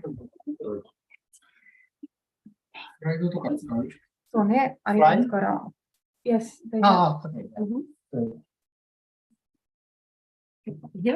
Yeah, of course. Which software? PowerPoint? Yes. Okay. Let me set up.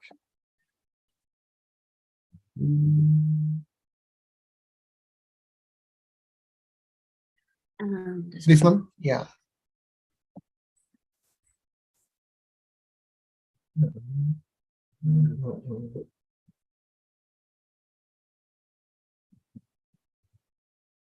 Okay, you can let me know.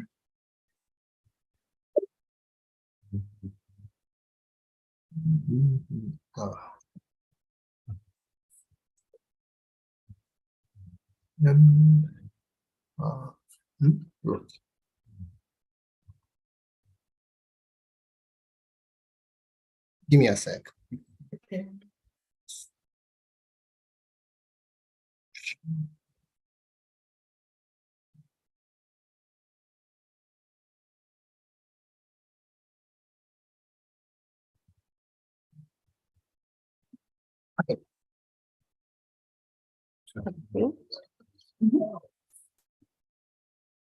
Good people.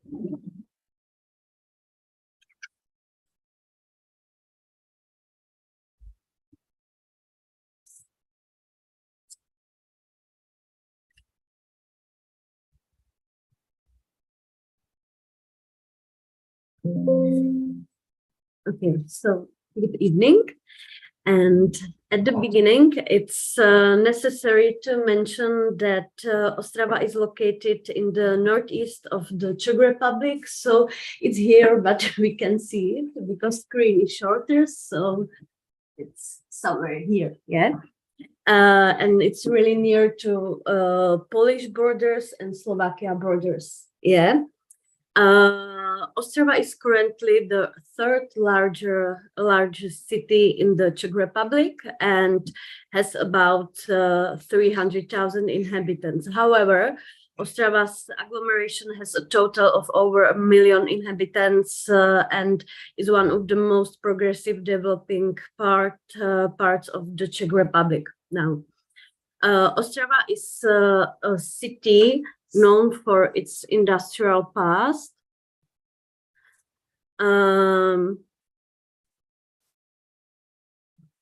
whose boom began in the middle of 19th century. Here we can see some pictures from the end of 19th century and start of the 20th century. This industrial city developed heavy industry, especially mining and metallurgy, and marginally other areas of industry like textile industry or food industry and so on. The second half of the 19th century is connected, among other things, with the advent of German intelligence and the rapid development of industry, which went together with the urban and economic development of the city. This process also continued during the first half of the 20th century. Yeah, Ostrava was some kind of melting pot. A lot of German people, Czech, Slovak, and a lot of all nations from Middle Europe. The Czech Republic, including its authentic art scene, has been consistently decimated since the communist coup in 1948. Czechoslovak artists have been bullied and restricted in a public space, also in private lives, for half a century. The artists couldn't freely present the results of their work. Their individual creative manuscripts was constantly confronted with the culture doctrine of socialist realism. In other words, the personal and independent and free professional life has been systematically destroyed. All the authentic forms of art culture disappeared to the underground, and their protagonists either immigrated to the West or moved from public life to studios, apartments, restaurants, pubs, whatever.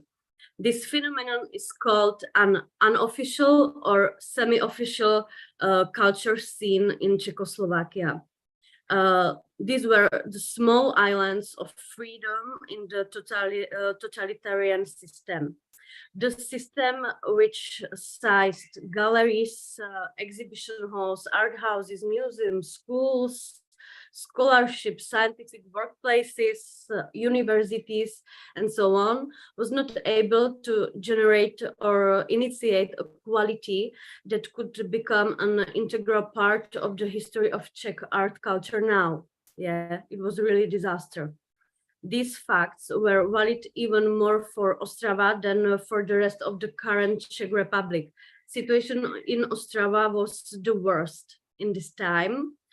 And after November 1989, when Czechoslovakia was liberated from communist domination, and later after 1993, when Czechoslovakia fell apart and an independent Czech Republic was established, heavy industry in Ostrava gradually fell into decline, and the mines gradually began to transform into cultural goods. And now we can claim that Ostrava is becoming a modern creative city with a strong and relevant culture scene in a global scale.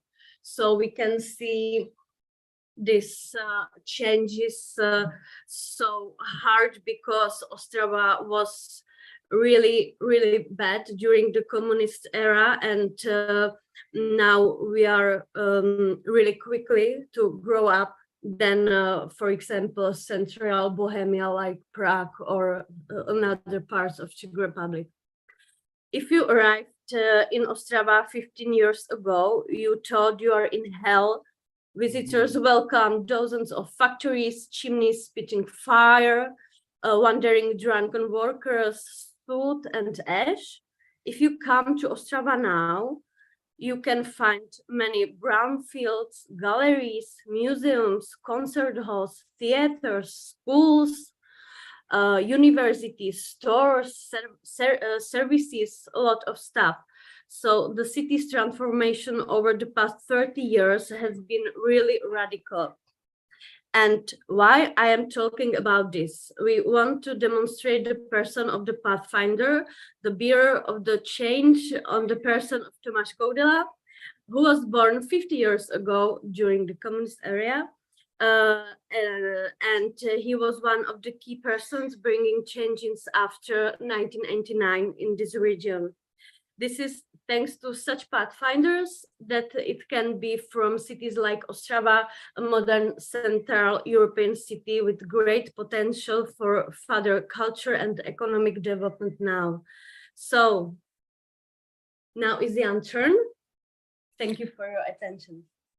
Hello, my name is Jan Milena, and I will speak about one person, Tomáš Koudela, as a symbol of roaring 90s in Czechoslovakia. 1989 was the year in which was changed everything. Communist totalitarian evil state collapsed. It was the wind of change came. Tomáš Koudela, under political name Jan Vrák, was the first man who founded first publishing house in Czechoslovakia in our part of region. These 19s was a great time for people who they could publish books. They could speak freely after the 40 years of communist regime. Tomáš Koudela was born in Karviná, 1967. He spent his childhood in Havířov. He visited Gymnasium of Red Army, but it's important to say that his life was connected with Northern Moravia, but very important of his family. They live in South Moravia in rural agriculture region. Koudela began read forbidden authors in his childhood. Forbidden authors. It's Milan Kundera, Josef Škvorecký, Bohumil Hrabal, Ota Filip, etc. Another important city in Ostrava agglomeration was Havířov. Havířov is actually the youngest city in Czech Republic. Havířov was founded 1955. And we called this Ostrava agglomeration Steel Heart of Republic. For this country, it was very important coal mining because the industry was concentrated in Ostrava agglomeration, and during communist time, our factories were producing steel for Soviet tanks. Coal mining had a great impact on the landscape. What does it mean? It means death of landscape, and with death of landscape is coming losing your identity. 1989, year of change. 1991 became a death of Soviet Union. It was really springtime for Czech lands. Tomáš Koudela began write poetry in early 19th. He, as I said, he opened a publish house first in Czechoslovakia, and he began, and with his friends, with his colleagues, he began production of books. It was a very important step for spreading democracy in Czech.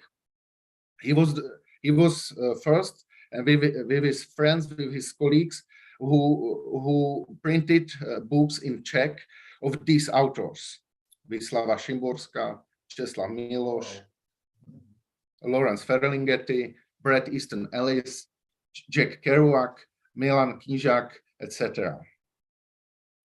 I want to say that this 19th was for Koudela works. Everything was connected with literature and social activities. It was actually forming of new democratic society.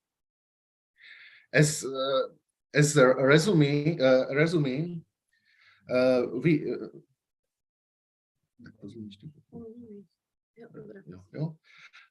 a resume of my contribution. We thought that history was stopped.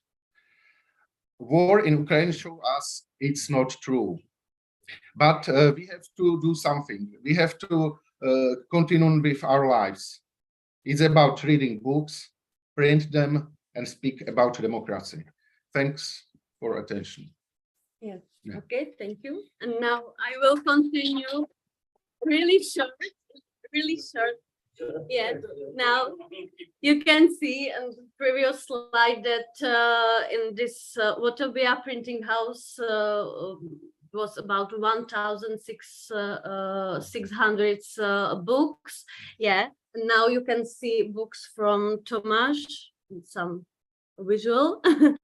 And what is another important thing that as Jan said, 90s, it was about literature, social activities, and so on, working with people, with politicians, and doing this stuff for society, for new democracy in Czech Republic. And then with the start of new millennium and later, Tomáš Koudela started artistic and curatorial activity, also literacy, but it was his new goal. And he started working with new people and start do things about art, especially about visual art. So now you can see some taste of this slew and some pictures of those things. And now at the end, I want to say something about GDM Contemporary. This is new thing we started 2017 with these activities, and it was only really independent community of artists, curators, art producers, theoretics, academics, poetries, and people from culture from Ostrava. And we made mostly exhibition projects in Ostrava and start making new collaborations with another people from Czech Republic, from Prague, from Brno, from another cities, and some small international cooperation with Slovakia, Polish, Germany, and so on. And then at the start of this year, GDM is now official organization, and we make more external projects, more international cooperation. And now we are opening a new gallery in Ostrava. We have support from local governments and from some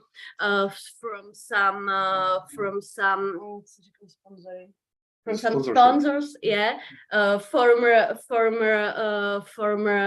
directors of fabrics who now support culture, before supports coal mining, now support culture. So we are really happy that this changing are now in our city, and we can share this with the world. Thank you for your attention.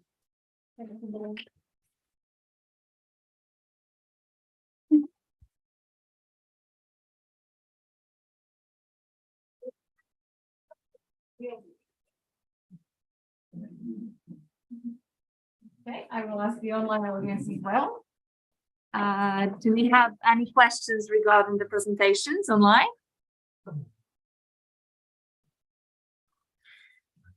Okay, thank you.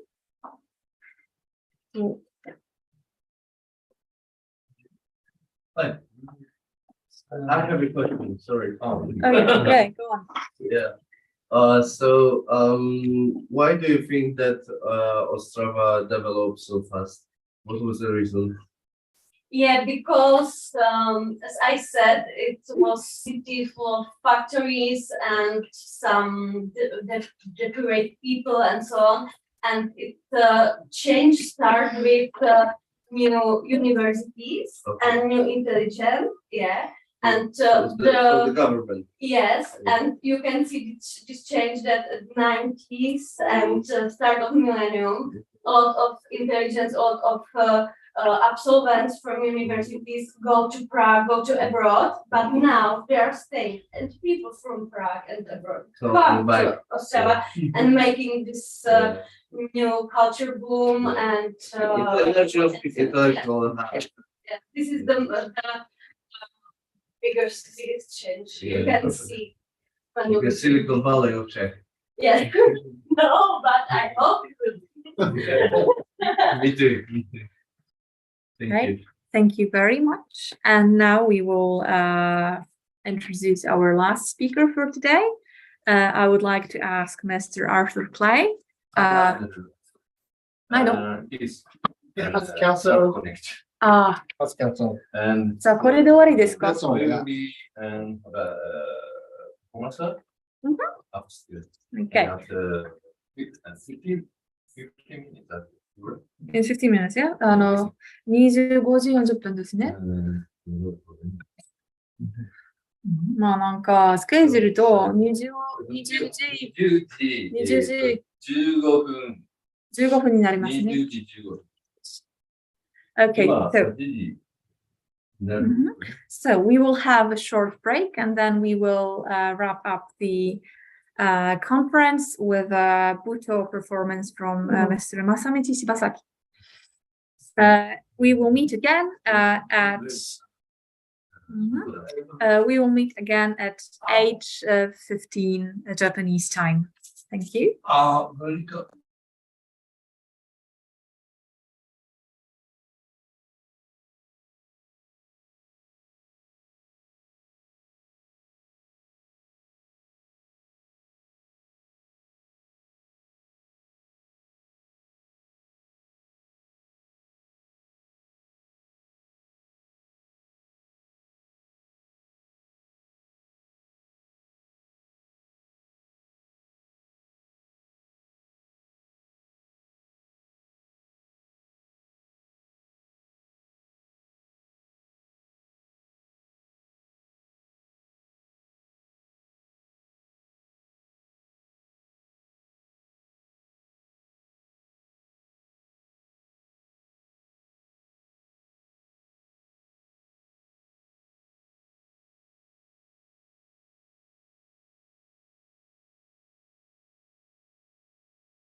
sorry, this is Uptown Comedy Gallery. And can you hear me? Yes, yes. Okay.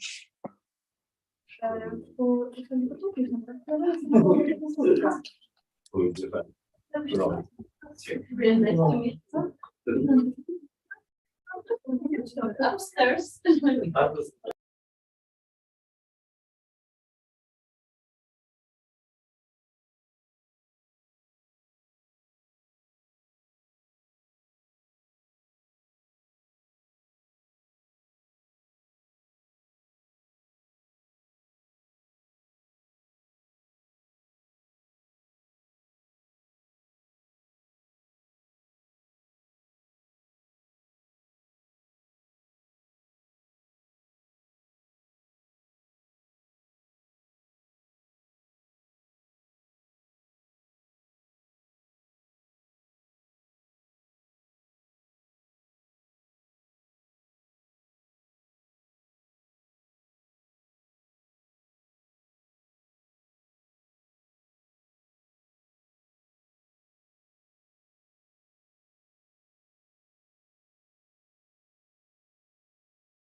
ん中の方に行ってご覧になってください。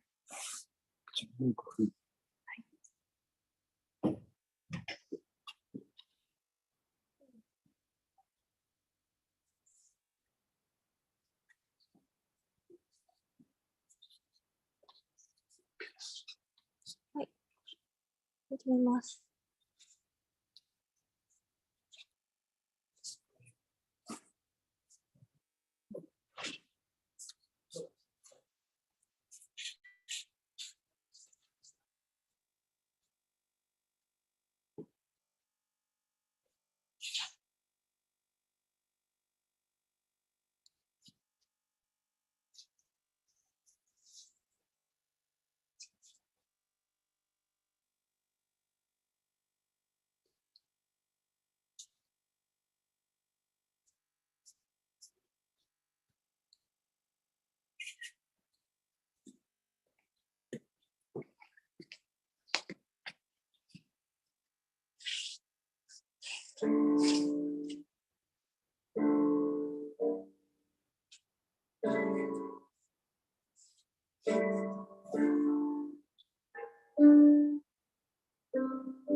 Thank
you very much.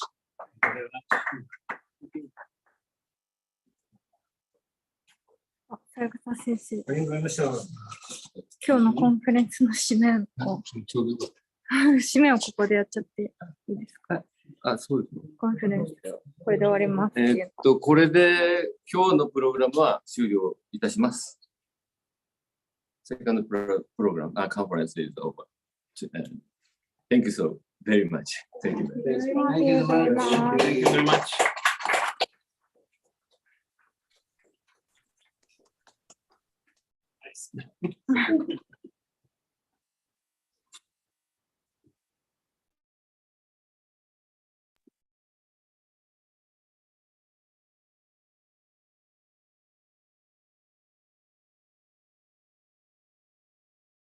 Do you have any comment or something online? Fine.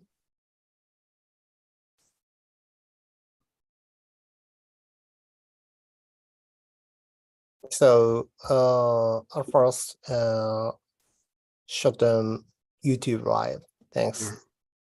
Right. Okay.